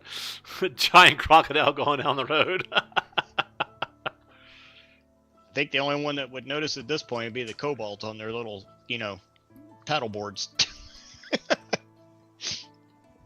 What do y'all wish to do? The Well, I rate and guess pace we I'll- go is set by y'all. Salty's is going to be doing, looking around in the books and stuff until somebody calls Okay, for him. so Salty's Well, I can- engaged. Well, I can go with you. All right, so I guess Who all Urch and goes? Vale, Urch, anybody else? Going once? Going twice? Sold. All right, so Urch, Vale, y'all step out of the building. well, I want to disguise myself with my disguise kit. Okay. Give me a roll with the kit. I think it gives you advantage. Is that correct? Uh, Yeah, just keep it you know short the and 5e simple. rules on tools, roll. they fucking suck. Make a check for that. I've never actually figured out what the rules are. I haven't either. It's Disguise self? nowhere to be found. All right, let me look. D and D5E disguise Have proficiency. kit. I guess I could just click it. Doesn't do anything. How they work. Do. All right, so it's kit description.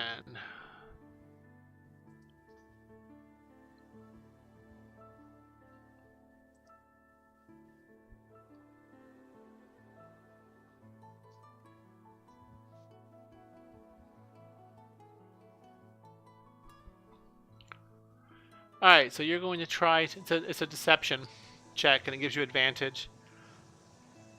The pouch of cosmetics, hair dye, small props lets you create disguise that you can change with appearance. Proficiency with kit lets you add your proficiency bonus to any ability checks you make to create a visual disguise. Right? Right. Okay. So I'm just trying to disguise myself as like a commoner kind of person. All right. Give me a deception roll, please, and make that private to me. Okay. Finally get to use this deception.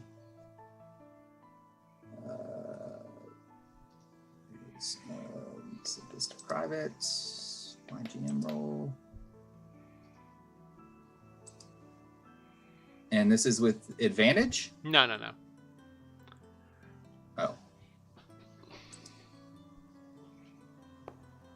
All right, there you go. All right.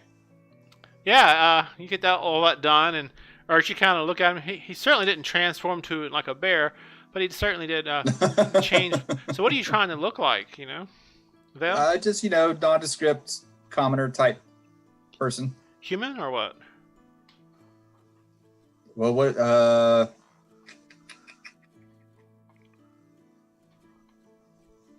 I mean, how many elves are in this town?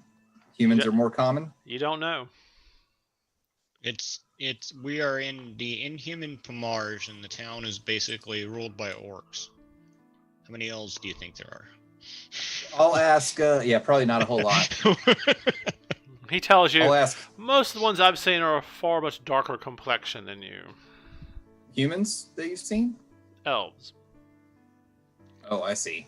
Bro. A lot of humans here. Mostly in chains, yes. There are those who Yeah, aren't. just a There are human commoner. those who are not, Okay. that are quite capable, tend to show their strength and power as they meander through the city so they won't become victims. Well, is commoner not a good disguise then? Should I be something else? Would you recommend? That is up to you. I don't generally have that problem you do, but I will tell you that, like I said, those who aren't capable of defending themselves tend to be taken advantage of. Or captured. Well, I'll just look like somebody who's got nothing. Very well. Alright, so you What do you turn disguise him into, yourself Val? as a... Or Urch. Are we gonna be in water at all, or just gonna be of You'll the be ground. wading through flooded streets and stuff. I'll go as a dog. Just I mean, are there? I would assume there are mongrel dogs in the city. There are mongrel dogs, so there's also guard dogs, mastiffs, and other things like that.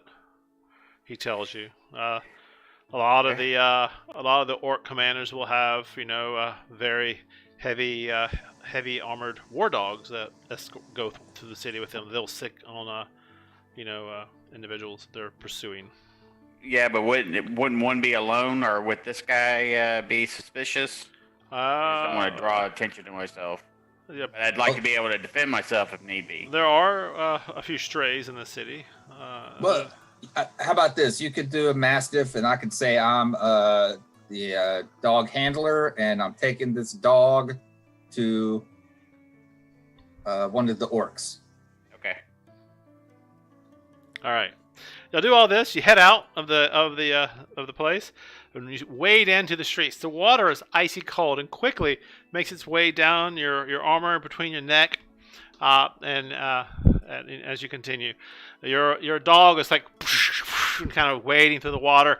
It's up to your neck, even though you're a large dog, and so you have to find areas to jump off to the side.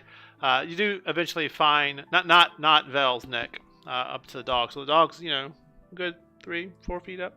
So here and there the water is quite deep at different times. Other times it's not. You come to some streets that get pretty high and you don't have that problem.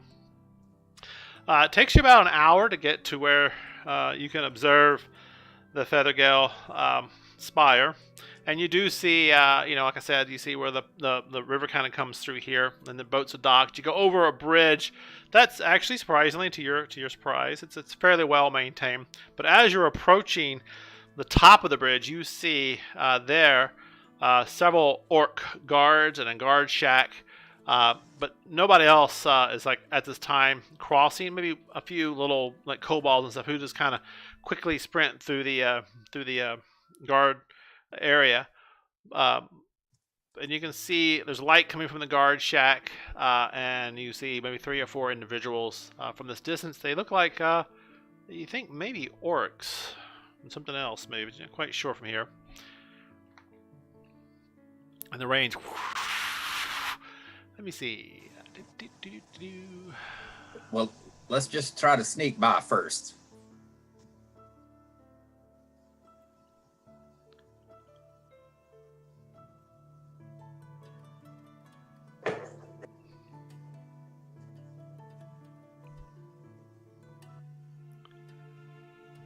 All right.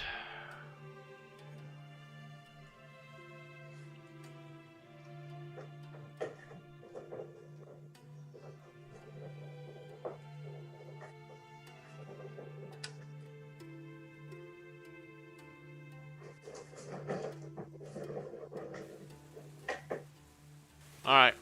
Yeah, so you're making your way to. You're gonna have to sneak by. All right. So, can you please give me your stealth checks, please, gentlemen?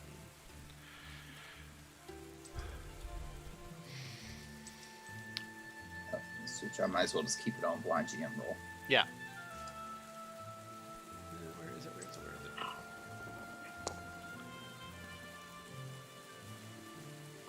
I don't even know if Let's see here. well, we do have a mastiff. Hold on. Well, I figure if they see a dog walking by, it's not as obvious as a person. Especially if there's strays and stuff in town. Blind GM roll, is that what we're doing? Yes, please. Yeah.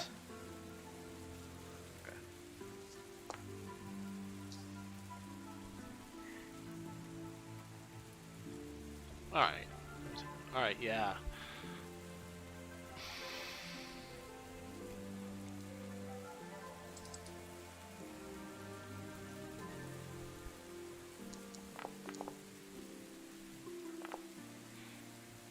Got a what from y'all too? All right. So yeah, Avelis, you're kind of making your way up towards the towards the guardhouse. The guards are kind of looking out, and one of them sees your dog, tends to focus on that, but just totally misses you as you kind of move by, and Urch is just lags a little bit behind you or something, and it kind of looks at it, and it kind of grabs its sword, and then sees that it's a dog going by, and goes back to staying out of the rain. The plan worked perfectly. They don't seem to have noticed you as you scamper by. And you finally make it down the other side. And within 5 to 10 minutes, you find a little side alleyway where you can see some of the water from the pier and the river kind of makes its way near the moat of the tower. The tower actually has a moat around it. And around that, you see a bridge that's lowered down onto the roadway, not too far from here. And you do see a gated entrance that the moat goes to, and the bridge crosses over to where the tower is. And you see little bitty lights here and there winking throughout the structure and different entrances. From here, the windows do seem kind of most of them are closed. Let me go up here real quick. Most of them are closed.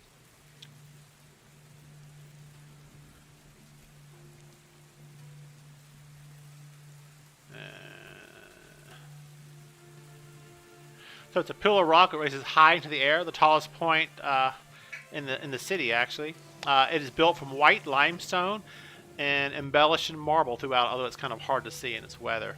It resembles a gleaming sword that pierces the sky, almost, because of the white stone, right? You see the moat. Let's see here.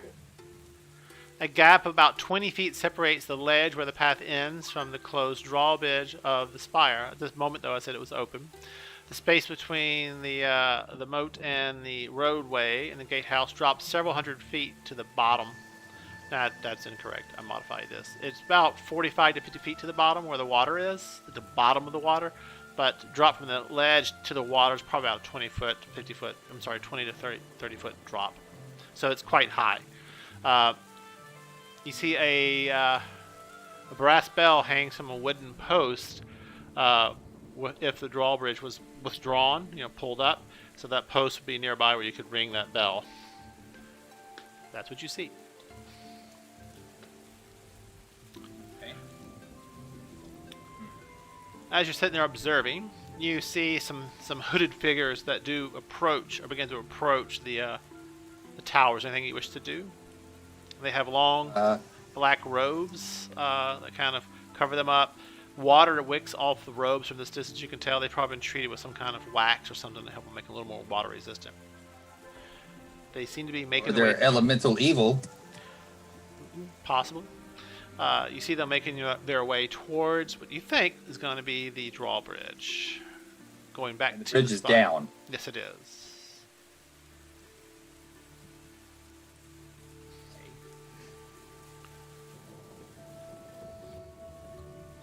Urch, you think we should try to sneak across this bridge and get a closer look? You can just tap once for yes and twice for no. I nod at you. You think we should go closer? I nod. Okay, well, let's see what happens with these guys first. All right, let's see here.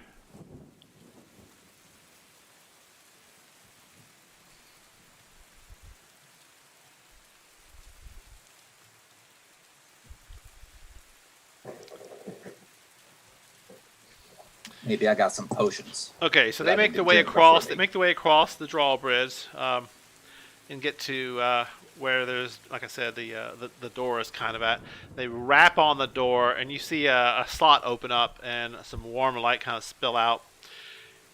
You hear some, well, you can't really from this distance because you're way across, but you do see they seem to be exchanging some conversation, and then the door opens up, and you see momentarily a hallway that leads in. A armored warrior on the side, almost like wearing armor of a knight or something. And behind them, you see two large mastiffs that are in the back behind the knight. These individuals walk in. The mastiffs sniff them, as they walk in, and then the door shuts behind them. And then a moment later, with like 5 to 10 seconds, maybe 20 seconds, you hear a loud sound, a cracking noise, and then the drawbridge begins start lifting up to seal the tower away from the road. And within just a few moments, the drawbridge is now pulled up against the tower itself. Okay, well, so much for that plan. Anything else? I guess if we just kind of circle the area, get a feel for. I guess this moat goes all the way around, and this is the only way over. Well, you can make your way around it and look. Yeah, it's kind of. Go up the area. Yeah. And I guess, yeah, look for a better way across if the drawbridge is full. Yeah, look to see if we see anything that looks like it might be some other All right. entrance down in this moat. So y'all kind of make your way around the tower. So you just walking around and looking? Is there anything you're doing? Yeah, just kind of, being discreet, walk around looking. All right. 1 second. Yeah, as you make your way around it, except where the moat kind of bisects and goes to the river, you don't really see any other way into it. You suspect you could actually pull a small like barge up to the tower itself from the river itself. There doesn't seem to be any kind of fortification preventing you coming off the waterway up to it. But gaining interest directly to the structure from the roads around it is not doesn't seem able. If you look down, peer down by the water and back toward you see at the lower level, probably a good few feet above the water level, would appear to be a series of little nooks that lead inside, and they all have a rough wooden like door that has them sealed off, and they're probably, like I said, 10 feet above the water, and they appear at regular intervals around the foot of the tower. What are these things? They are, for lack of a better term, like little double wooden, Loose gates? like stable gates at the foot of the base of the tower that would open up, but they're all closed. Okay, so those are below the drawbridge. Like a few feet below the level of the drawbridge. Like I said, the drawbridge kind of lowers down to the road, so it's like, it's a little. Oh, so the tower is higher than the roads, yes. And the drawbridge, angles down to the road. You have to walk up it. Down to the road. Yeah, below the drawbridge, about 5 feet. You see the base of the tower before it gets down to where the water is. You see these double doors. Like stable doors almost. They did say they use griffins here. So that's down that's in the base of the tower, not down in the moat level. Yeah, it's in the base of the tower, and then down in the moat, probably 10 feet lower than that.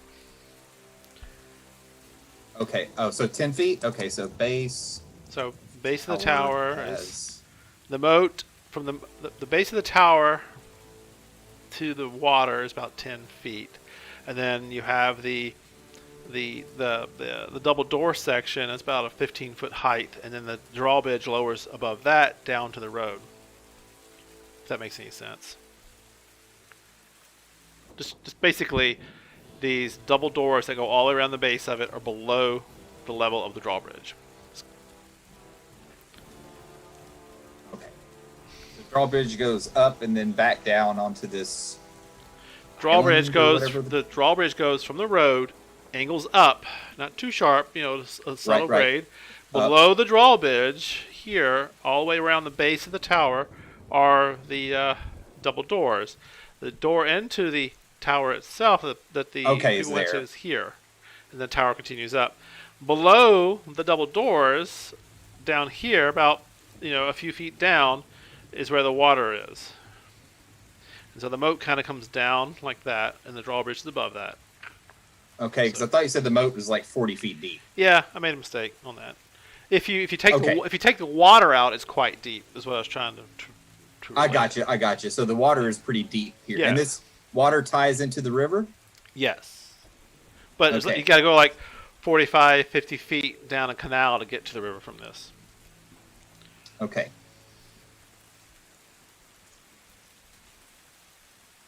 So there's enough water for a giant squid, right, Arch? Not yet. I don't know. Am I? I think so. So what I wish to do?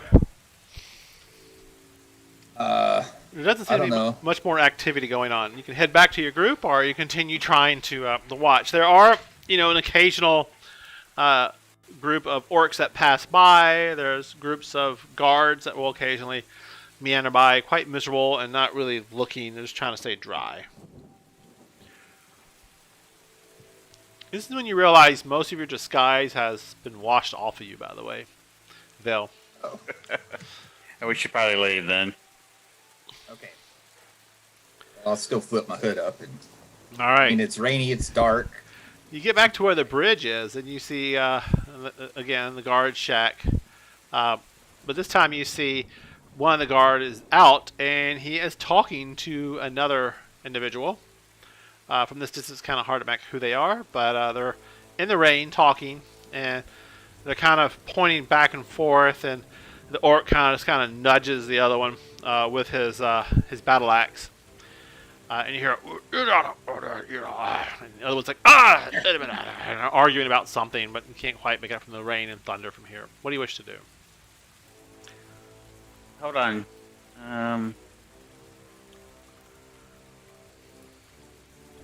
I speak orc, and I should have perception on.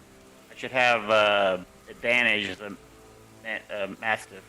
Yes, Hearing. yes. So it's a disadvantage because of the bad weather and stuff, so just make a perception check.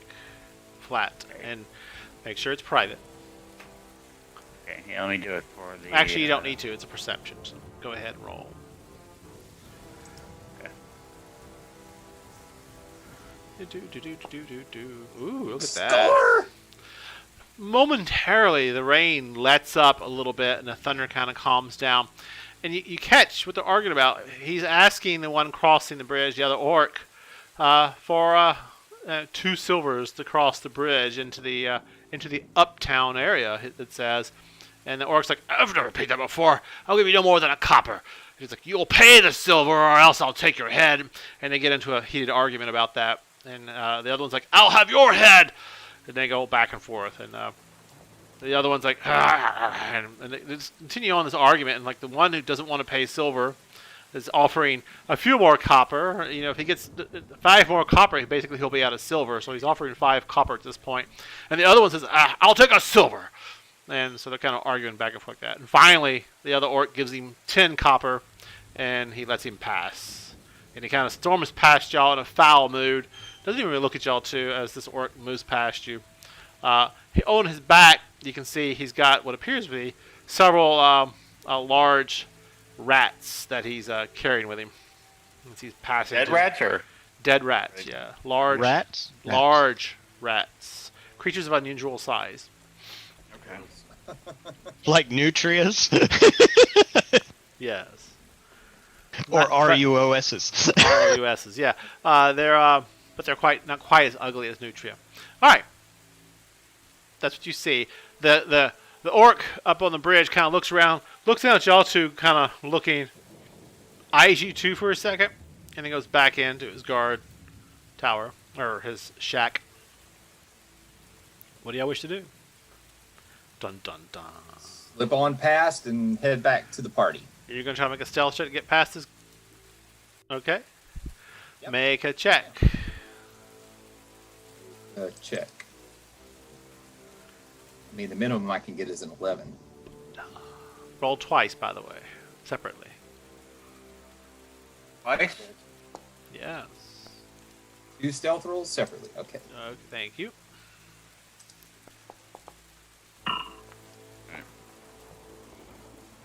Wow. There you go. There you go. I don't know Okay. if that's good or bad. And his roll is. And roll. Yeah. So, you make your way up to where the guard tower is, and he kind of looks around. This is y'all's 2 checks.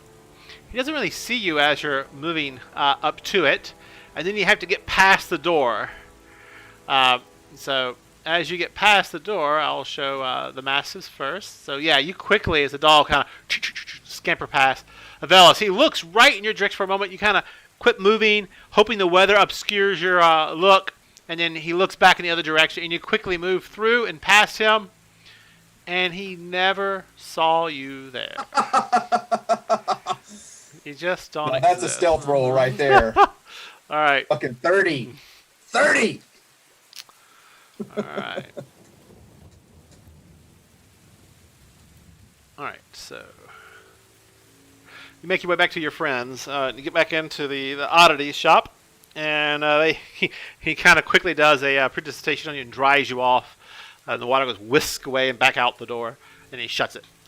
And of course, Urch, you're like, and he's like, you're getting your mangy water everywhere, and he quickly dries you off too and whisks it out the door as you shake like a dog does. Naturally, you just couldn't help it, it just happened. And so you're standing there now. What do y'all do? Discuss with your friends what you found, or what? Yeah. So basically, the tower's got a drawbridge. There's a guardhouse. It looks fairly well defended. The moat connects to the river. And at the lower level of the tower, there's some stable doors. So I think maybe if we try to get into the tower, we could either float or swim up the moat, climb up about 10 feet, and try to get in one of those stable doors. And then poke around in the tower and, see what we find. What do y'all think? It's actually more of a plan than we usually have. Right? I know. Your The other option would be just, we storm the front door. I tell you, you may not have to swim the river. I do know a fella, a kobold friend of mine, who has a small raft, or a couple of small rafts that you might be able to take off his hands, rent, whatever, or hire them to row you towards the base of the tower. Now, if they get involved, though, they certainly won't be cheap. But he kind of looks at it and goes, but I think they're well within your means. Yeah, Smile. I mean, I can't imagine. What is not cheap? Local knowledge of the river could be indispensable. Absolutely. It would probably, I can't tell you for sure, but I can't imagine it'd be more than 5 or 10 gold. Oh, yeah, that's... We can do that. I don't think you understand the level of poverty in the city and the general population, but But to understand this, though, once they help you, I can't guarantee you won't be known or talked about. That's the only thing. Oh, we probably will. That's how they're going to make the rest of their money. But You that's don't think they would sell us out, though, to the To the person who pays them money? the slavers? Well, it depends what you tell them before you depart and stuff. Well, how much you think we'd have to pay them to keep them quiet? I'm not sure you could pay them enough for that. Information's a well paid for commodity. You only know, though, what you're told, right? What are they going to do? Say, we brought these people and delivered them into your building. You might want to pay us for that information. It's not a far swim. There's 3 people in the party that can swim. Well, 4, I guess, that can swim pretty good. So, one of us does not swim. Well, Just as a game master, remember, equipment weighs you down in water. And it's also raining and a slight current. Just be aware of that.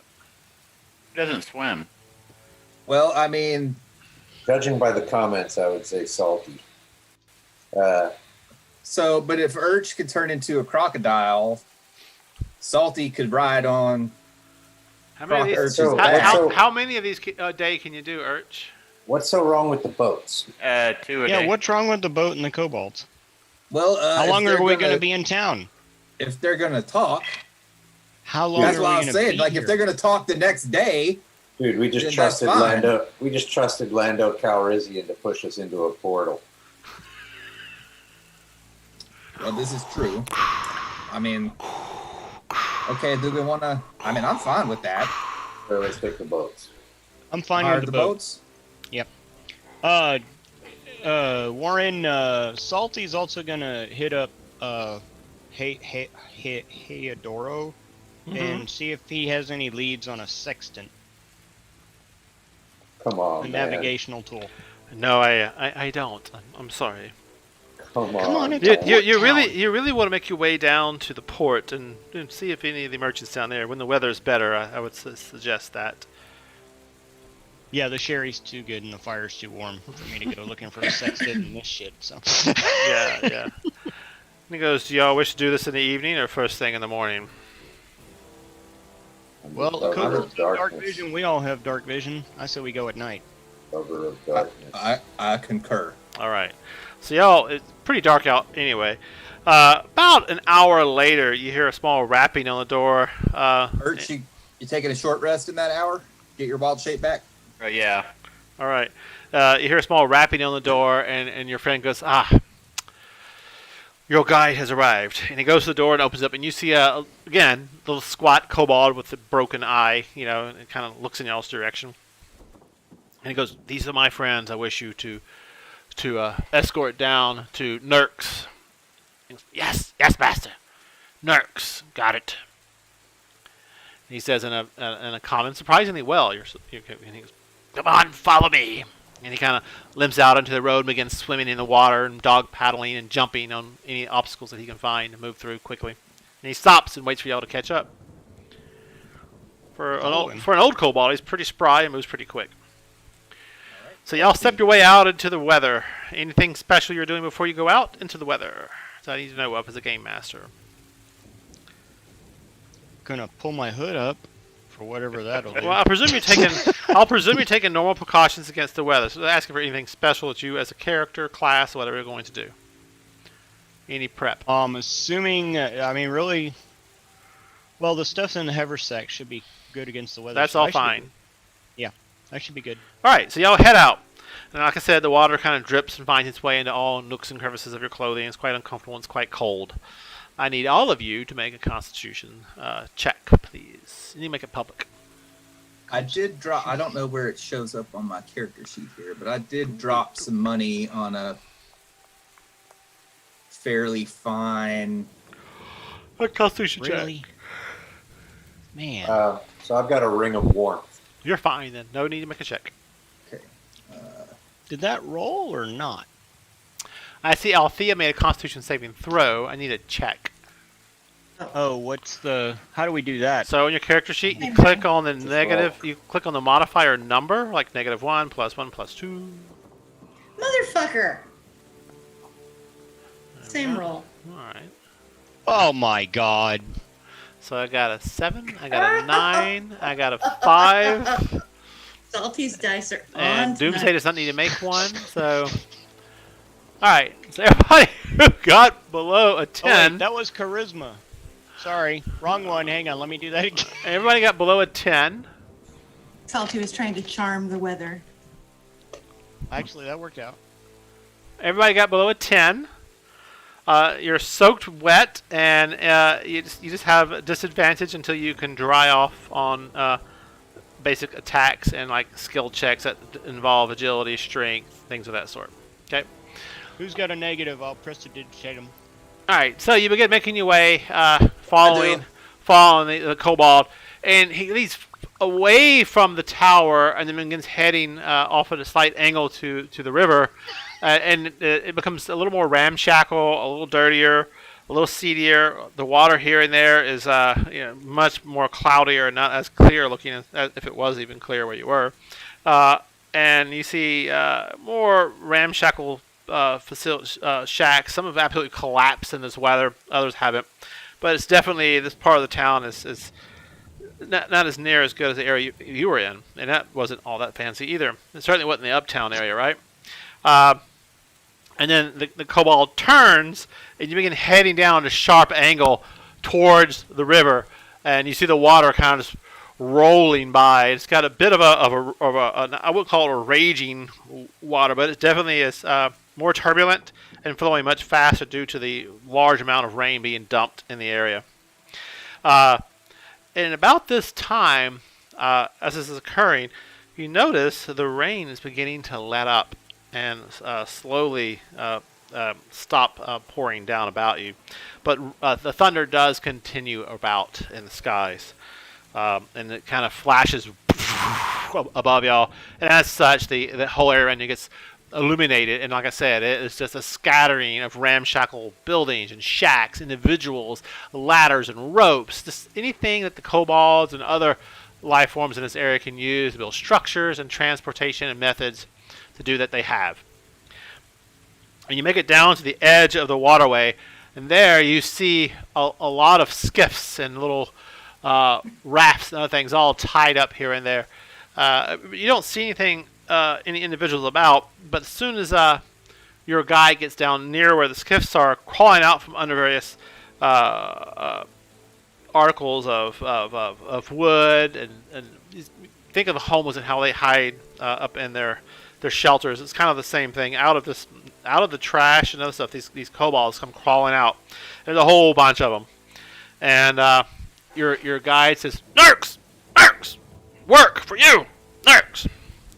And you see this little short, plump, with a walking staff, female kobold come walking up, and she's got vivid war paint across her face. She comes walking up, but it's kind of drooping down across her arms and her chest from the rain.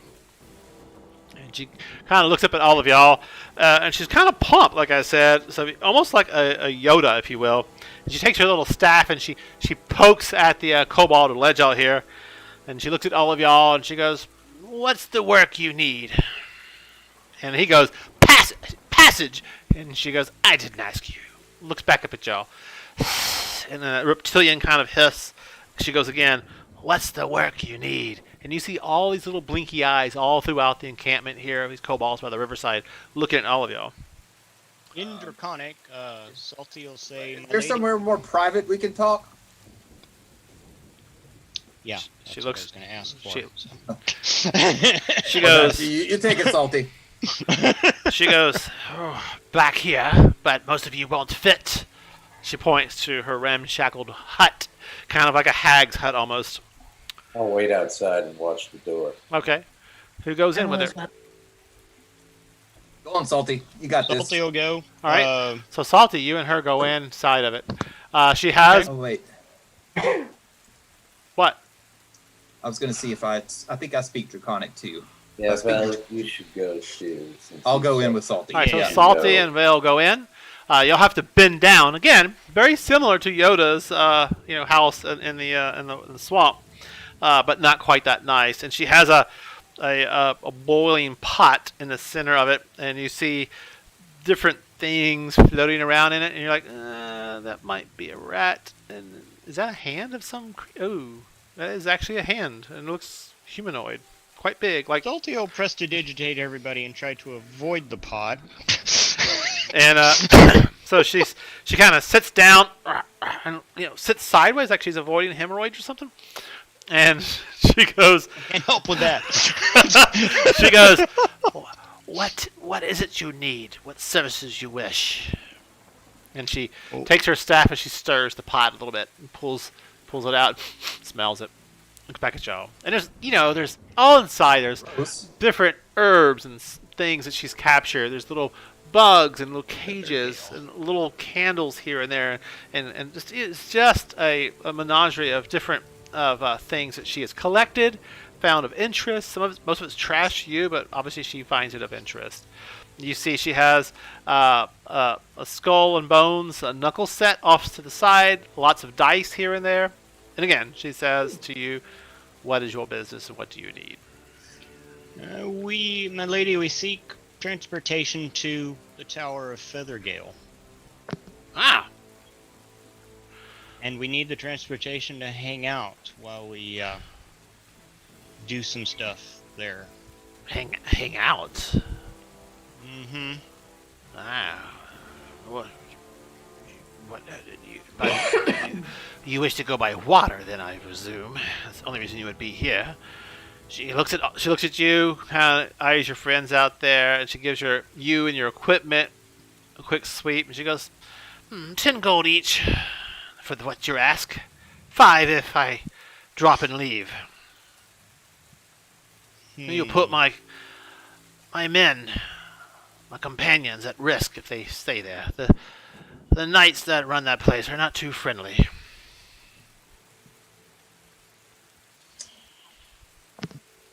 I mean, do you think you can discreetly hang out? It's a waterway. We'll try to disguise ourselves the best I can, or we can, but it's hard to hide there. Have you seen the moat around the place? I have. Did you see much ways to hide? No. Well then, you have your answer. That's why it's 10 gold for us to persist for no more than an hour. That sounds good to me. Okay. Her grasp of the common language is quite impressive, you decide. Oh, I was speaking in Draconic. But... Oh, well, she was speaking in common. Okay. So we're, yeah. Oh, now you're- She switched to Draconic when you started speaking her language. Although she doesn't seem quite impressed by that, but she continues on. She goes, very well. Pay now! Put gold Okay. there. How many? 10, 20, 30, 40, 50 gold. Hmm. Don't look at me. I waited outside. Yep. I don't know, Vel. You think all of it up front, or half up front and half when we get out? Nope. All now or nothing. We How about leave. half up We front and an leave Elm right. Share suite? We leave right now. Don't worry. I go with you. Just I as got an it. aside here, as a party, we barely even count money, but when it comes to spending a little, we're like, oh, we gotta argue about it. Right, no, I got I'll it. give you 9.5, Yeah. not 10. don't do that. So, And, like, how much You've money? got how much a money- haggle. How much money does your character have? I don't even know. You've got a haggle. No, I know how much money I have, and 50 gold let is me- most of it. So. You only knew because you just bought a bunch of shit. So I got it. You got it? she goes. I got it. You I'll throw irritate. She goes. You irritate me. I triple the price. I'll throw in an Elm Share sweet cigar. Ooh. Yeah, but what You are the ride. chances She goes. we You ride with irritate me. somebody? Throws the cigar in the soup. Pretty much. Right. Oh no! If she does that, I'm gonna dish it out. No. She takes it and puts it inside of her cloak. She opens her cloak up, and she has keeping it warm. And she opens it up, and it's like beautiful white down on the inside of it, little pockets here and there. She slides into one of those and puts it back down. Well Okay. kept on the inside, it looks like. She goes, ready, let's go. And she walks out as she takes your gold, puts it in her cloak also. And as she walks out, she waves her hand at the hut, and the lights go dark. And when you look back inside of it, Val, as you move away from it, it looks empty on the inside now. And she waddles her way down to the docks, and she begins barking out, the boats now, boats, cover, you'll need cover. And they begin taking cloths and other bits of equipment and ramshackle not cardboard, but boards and tarps that have been painted and stained. And they tell you all, they get on to 5 different rafts. Each raft has 2 kobolds manning it, and the one you're with her is 3. Herself and other 2 kobolds manning it. And they have the long poles, that you would like go across the bottom, and they have paddles also on the side. And they cover y'all up with the tarps, and it looks like this junk that they're like grabbing. And then a bunch of other kobolds run out, and they throw just different things on top of the tarps. And here. And as this is occurring, the last of you, let's say it's Urch, sees your companions getting like just pieces of wood, dead carcasses of animals and things of that sort being thrown on top of the tarps, like the kobolds have been like fishing this stuff out of the water. And then as you climb under your tarp, the same thing occurs to you. So things piles on top of it, and then they begin pushing the stone, the rafts out into the river, and it gets a little rocky as the water's kind of flowing by, and you hear them cursing at the currents and stuff. And they said, "You should have asked for more." They say in kobold to the leader. She barks at them, "Shut up and do as you're told, or I'll put you in my pot." And they continue on. About an hour passes as they're fighting the current, and then it slows. The water gets a little calmer, and a couple of y'all are able to kind of look out and about, and all you see is the water. You probably have to stick your head out further to see where you are, but it has definitely gotten a little calmer. You're not fighting the current as much. And they continue on. There's a strong odor here, very strong odor. It smells almost like a sewer. The odor is so strong, high sulfur in the air as they continue rowing and pushing Sounds and like prodding. Teen Spirit. Yeah. You don't hear any of the rain. The lightning sounds far and distant. And any sound that is here is like a bit of an echo. It kind of echoes about you a little bit, like you're in some kind of complex or something. They continue. After a brief moment, about 30 minutes, so about an hour and a half now, you begin to hear the wind pick up, the thunder and lightning begins to be easily heard again, and the little rafts begin to shake and rock a bit more. Apparently, they took some route, but you're not sure, you didn't look out, so you didn't really see where they went. And probably 15 minutes later, all of you get a good rapping on your heads as they hit the tarp, saying, "Here, we're here!" Whack, whack, letting you know you've arrived. I quietly and carefully climb out from under my tarp. You climb out I'll from also point out that Salty did prestidigitate us to dry us off earlier.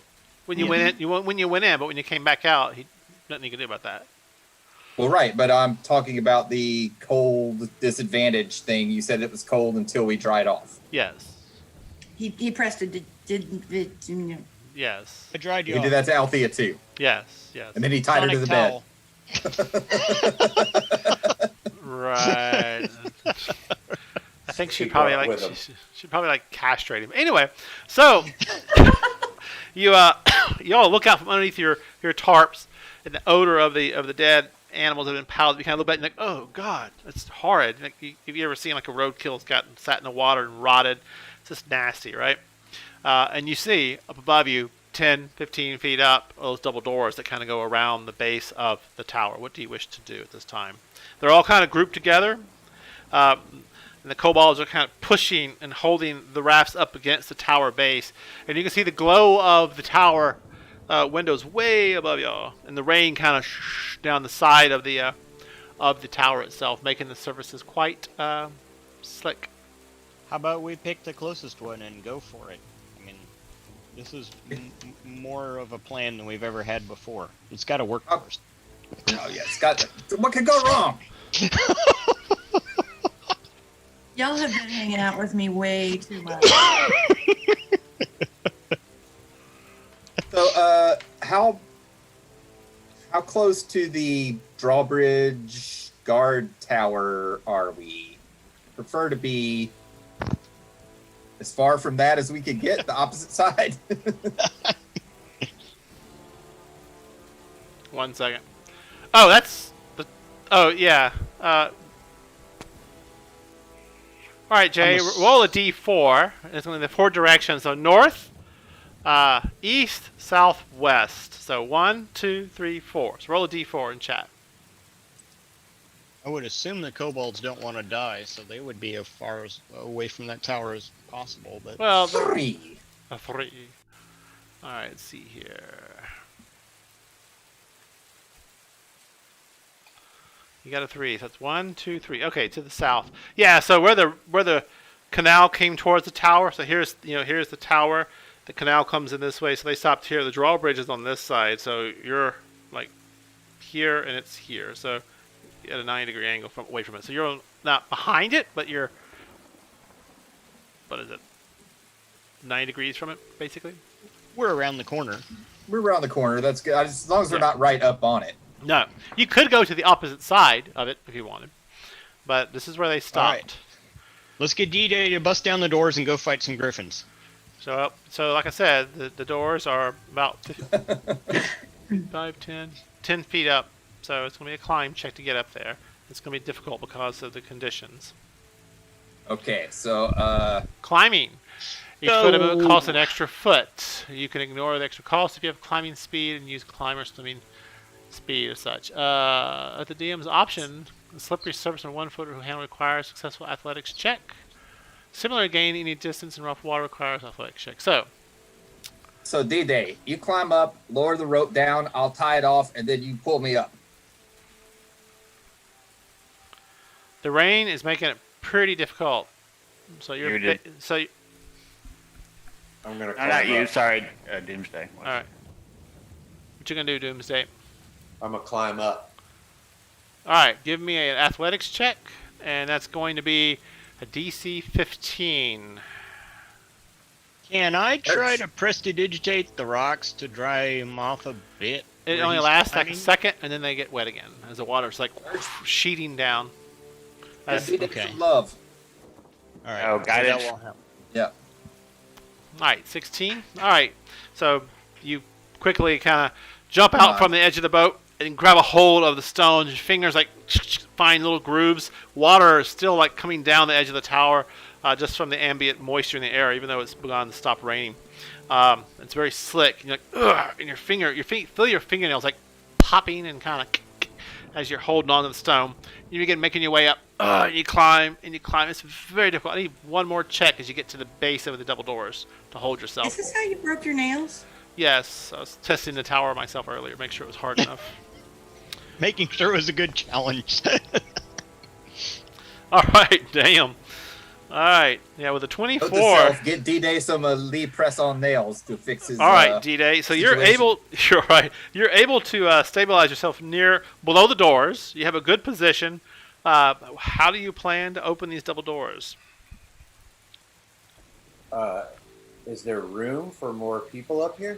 No, you're like literally. It's the double doors are it's like a window outside a building, right? It's like wall, doors, and they're shut.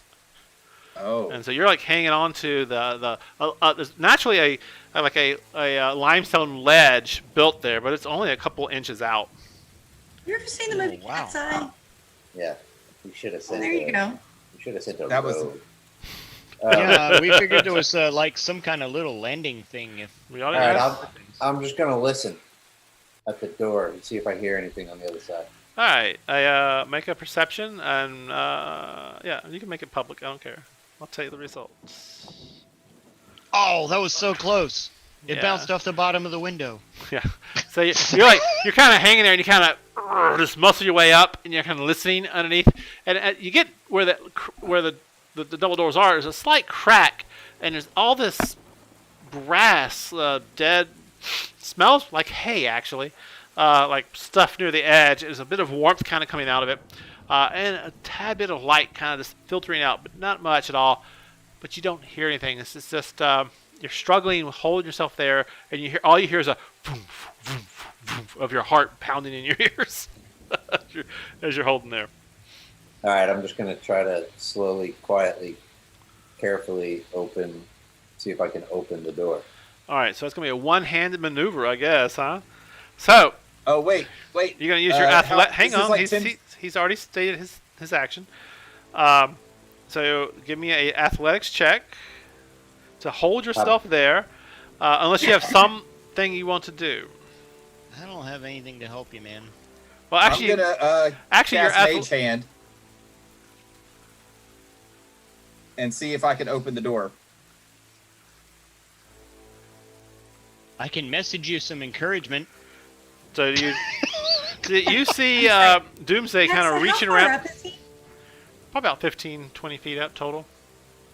All right. So if we're shouting up at him what we're doing, people might hear. Yeah. Okay, just checking. No reason. All right, so Val, you begin casting a spell. Are there verbal components to your spell? Remember, remember spells are not quiet. Yes, it's verbal and somatic. Yeah, so you begin casting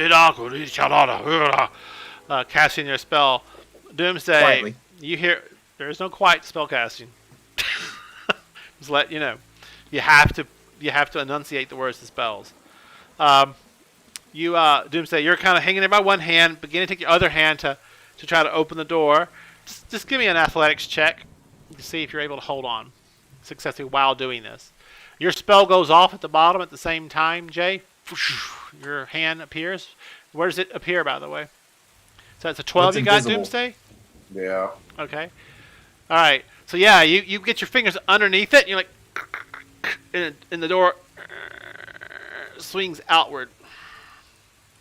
And as it does, some hay falls out. Your hand appears. You swing it the rest of the way, Jay, or what? Swing it the rest of the way. All right. Well, it doesn't appear. It's invisible. It's invisible. So you get maybe an inch, and then it goes, swings the rest of the way open, and light spills out.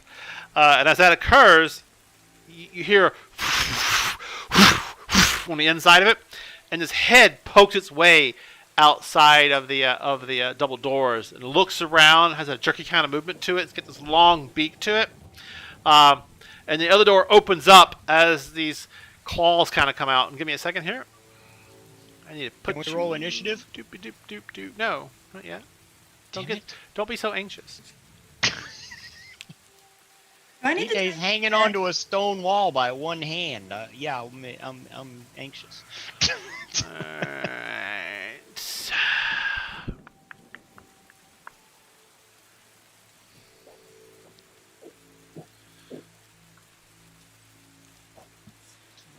I do. I'm sure DJ is good with the animals. That thing has the high ground too. Don't forget that part.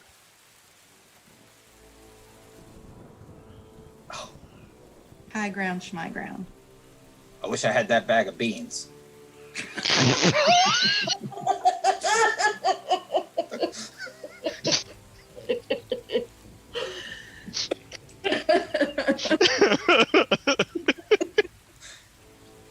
Here, birdie, have a bean. Oh my god. All right, so let me pull here and we go activate. All right.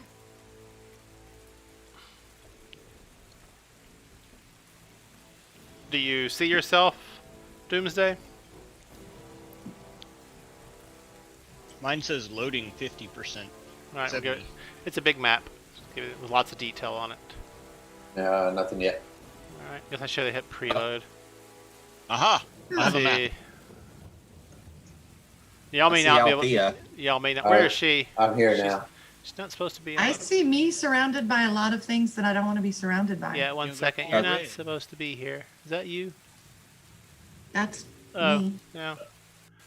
Delete. Delete. Okay. Y'all weren't supposed to be there. Sorry. It's a whole different thing. Yeah, I was testing stuff. Y'all see things or it go away? Black. It's black now. Great. Yeah. All right, back to you, Doomsday. I see it. You're at the bottom of the map, I believe. Above Yeah. you, you see the doors that open up inside. In there, like I said, you saw a creature that came to the edge and is kind of looking out. It doesn't look down at you. It kind of looks out and about over the water, and then its head kind of tilts down. You realize it's some kind of giant vulture, and it's the bird claws on the edge, and it's like ah, ah!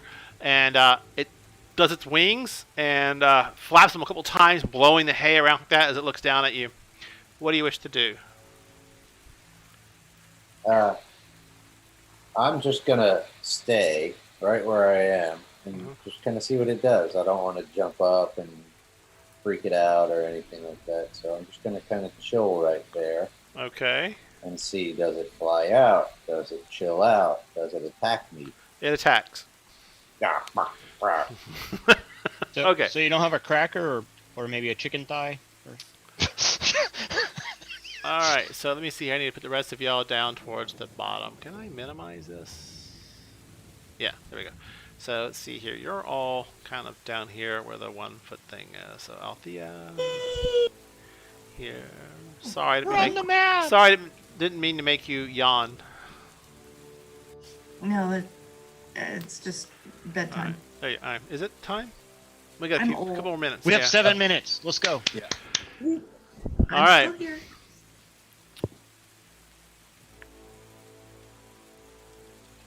Combat tracker initiative, please. Oh, rocks. Let me get.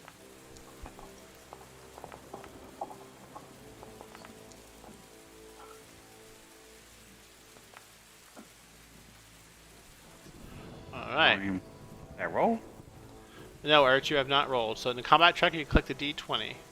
Sorry. There you go. There we go. All right. So starting at the top of the round, you see it kind of looks around, sees Doomsday, and then rears back and begins to move towards to attack him. Salazar, you're up first on the initiative before anybody else goes. What do you wish to do? Fireball? Yes, fireball. I don't even have that, but Yet. not yet. Yeah. So I got a 17 to hit, and a 14 to hit. All right. So, what's this thing doing here? It is correct. Okay. Why is it not? Oh, that's okay. Yeah, that doesn't hit. A 17 hits and a 14 hits. Okay. It's a normal and a normal. 9 points of damage total. 9 points of damage. All right. Did it hurt it? Yes, it did hurt it for 9 Okay. points, but not massively. Let me go here. Here. I think that's all I'm gonna do this turn. Well, D-Day's on the And edge. what'd you fire? Eldritch Blast? Alright, so out of the darkness, 2 vivid lights up the night sky as they fly right above your head. 2 bolts of energy slam into the creature, and it's jagged, like, Jedi raw energy, because that's what his stuff looks like, into the creature. And it goes, ah! Like that as it gets hit twice and kind of blurts out a loud noise. And that occurs, and on his...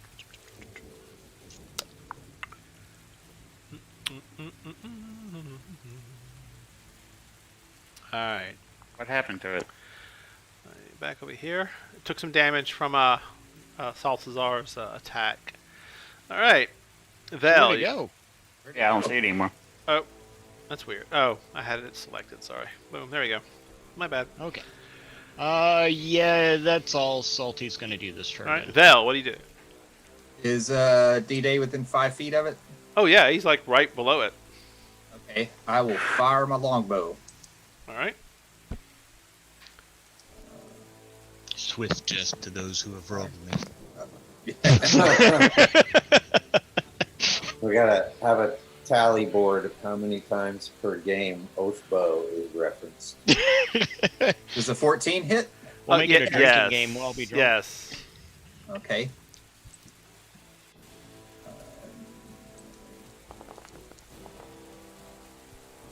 18 points of damage.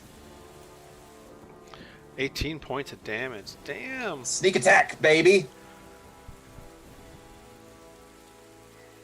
Alright. Yeah, so you, it rears back, and it opens its mouth, and you can see the beak of this thing has a jagged, wicked looking, like, tip to it that's easily meant to stab in and cut its prey, or the carcasses that it's eating.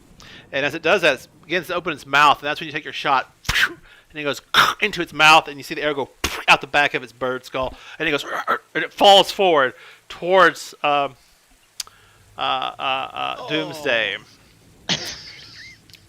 Hang on, Doomsday. And it falls over and towards you, Hang on, Doomsday. Doomsday. And as it falls out and down towards the water where all of you are, Doomsday, what do you do to try to avoid this thing? Or do you? Oh, well, hell yeah. So I'm hanging, right? So With one hand right now, because remember you had to open that thing up. Then all this happened. Well, 6 seconds. I guess you got a hand back up. Yeah, you got both hands. What do you do? All right. I will, depending upon the scenario here, I'm either going to slide to the right or try to grab onto the door to get out of the way. All right. Yeah. So it's the door. It's beginning to fall. You see the door is here. You quickly like just kick and try to grab the edge of the door because there's like the wooden. You know how doors have those wooden bars come across them. You attach them. I forget what they call those damn things. But anyway, you can grab a hold of that. So make an athletics check. Number 4. Boom! Yeah.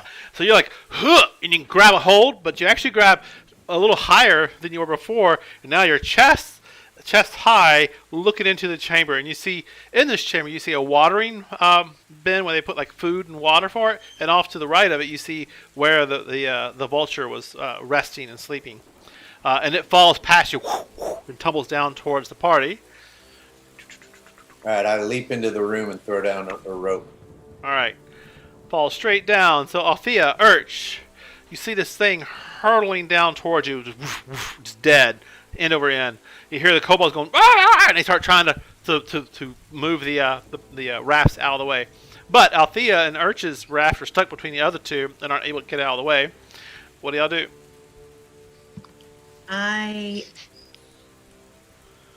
What do you do? I tried to athletically leap over the bird and off the raft. To where? Up. To the wall? So you're going to try to make an athletic climb check? D-Day dropped a rope. He's working on it, yeah. This is all happening simultaneously, guys. Yeah. All right, so you're going to try to jump onto the wall. Like, okay, make a climb check. Athletics. You betcha. Urch, what are you going to do? What's the choices? Jump in the water or Jump on the jump water, on the land? jump on another raft, jump onto the wall, or anything else you can imaginate. I'll try to jump on the other raft. All right. And I would like to use a luck point to re-roll that. Okay. You're going to try to jump on another raft, you said, Urch? Yeah. All right. That's a lower acrobatics? DC. It's athletics, yeah. Oh my god! Oh, shit! Fuck it! The curse of salty. Oh, no!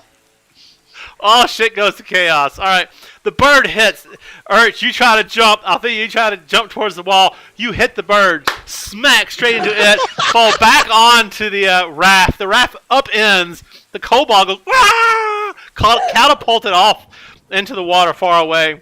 And Urch, you're like falling back down the raft towards the bird. It hits against that area, but both of y'all can kind of get wedged in as the rafts come together like this, and both your bodies come in. The one kobold goes flying off, and then the rafts come back up. And you both find yourselves like on your rafts again with this giant vulture spread across you, and the water's like, whoosh, but the rafts are taking on a massive amount of water and are beginning to sink.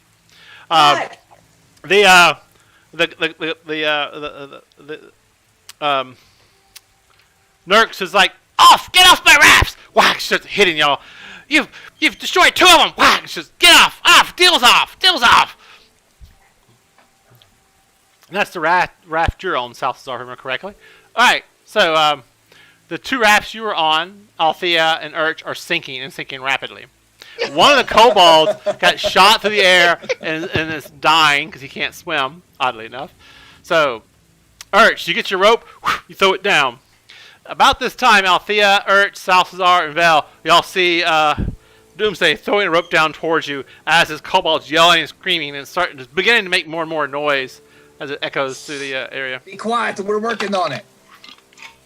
And she's pressing you to move faster. What do you do, guys and ladies? Whose turn is it? I think it's Urch and Althea. My turn. Yes. All right, y'all climb up the rope. It's Yep. easy. Everybody just give me an athletics check, DC 10, because you have a rope helping you out. I'm gonna tie Let's off pass. to the rope and let's let D-Day pull me up. I'm gonna go last. Urch, you're not able to make any progress. You fell by half, so you didn't fall. Make another check, Urch. You're having a hard time, Urch, for this. Why is I that? hate athletics. See that? I do too. Yes! All right. How's that? Urch's like, and he like bites into the ropes, like, and just climbs his way up. Like Wolverine, you know? Her way up. Her way up, sorry. El, you're just tied off of El. Tell me what you're making a check for. Doomsday, the Okay. last person up. Salazar, did you make a check? No. Make a 'cause, check. Okay. All right. Here we go. This ought to suck. They're all as bad as I am. Oh, no. Make another check. Make another check. Okay. Yeah, you didn't make any progress. D-Day could pull both of us up. He possibly Can't could. use athletics. What's a B? Woo! Fine. Yeah, as you say that, Jude can pull both of them up. Salazar goes, and makes his way up. He finds his rhythm. All right, and then give me an athletics check, D-Day. It's DC 10 to pull Vale up. Can't imagine you're not going to make that, right?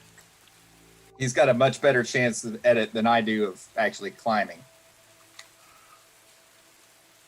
Right, he rolls a 12 and get a 20. I roll a 12 and get an 11. Yep, yeah, all right. So, yeah. So you all get inside. The rafts begin dispersing quickly. The buzzard, I'm sorry, the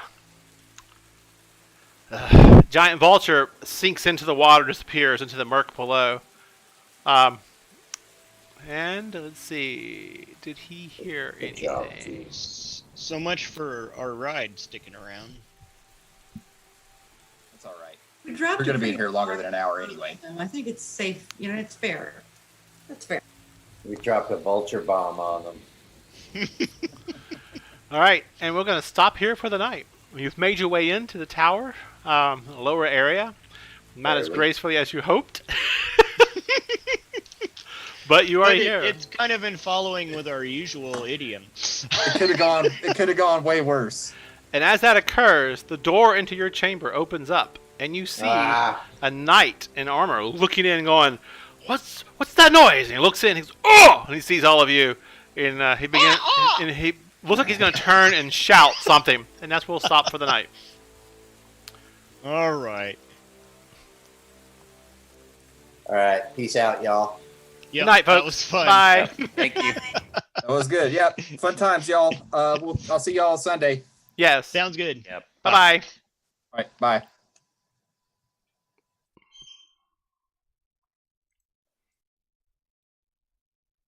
And that's it for the night. We're done.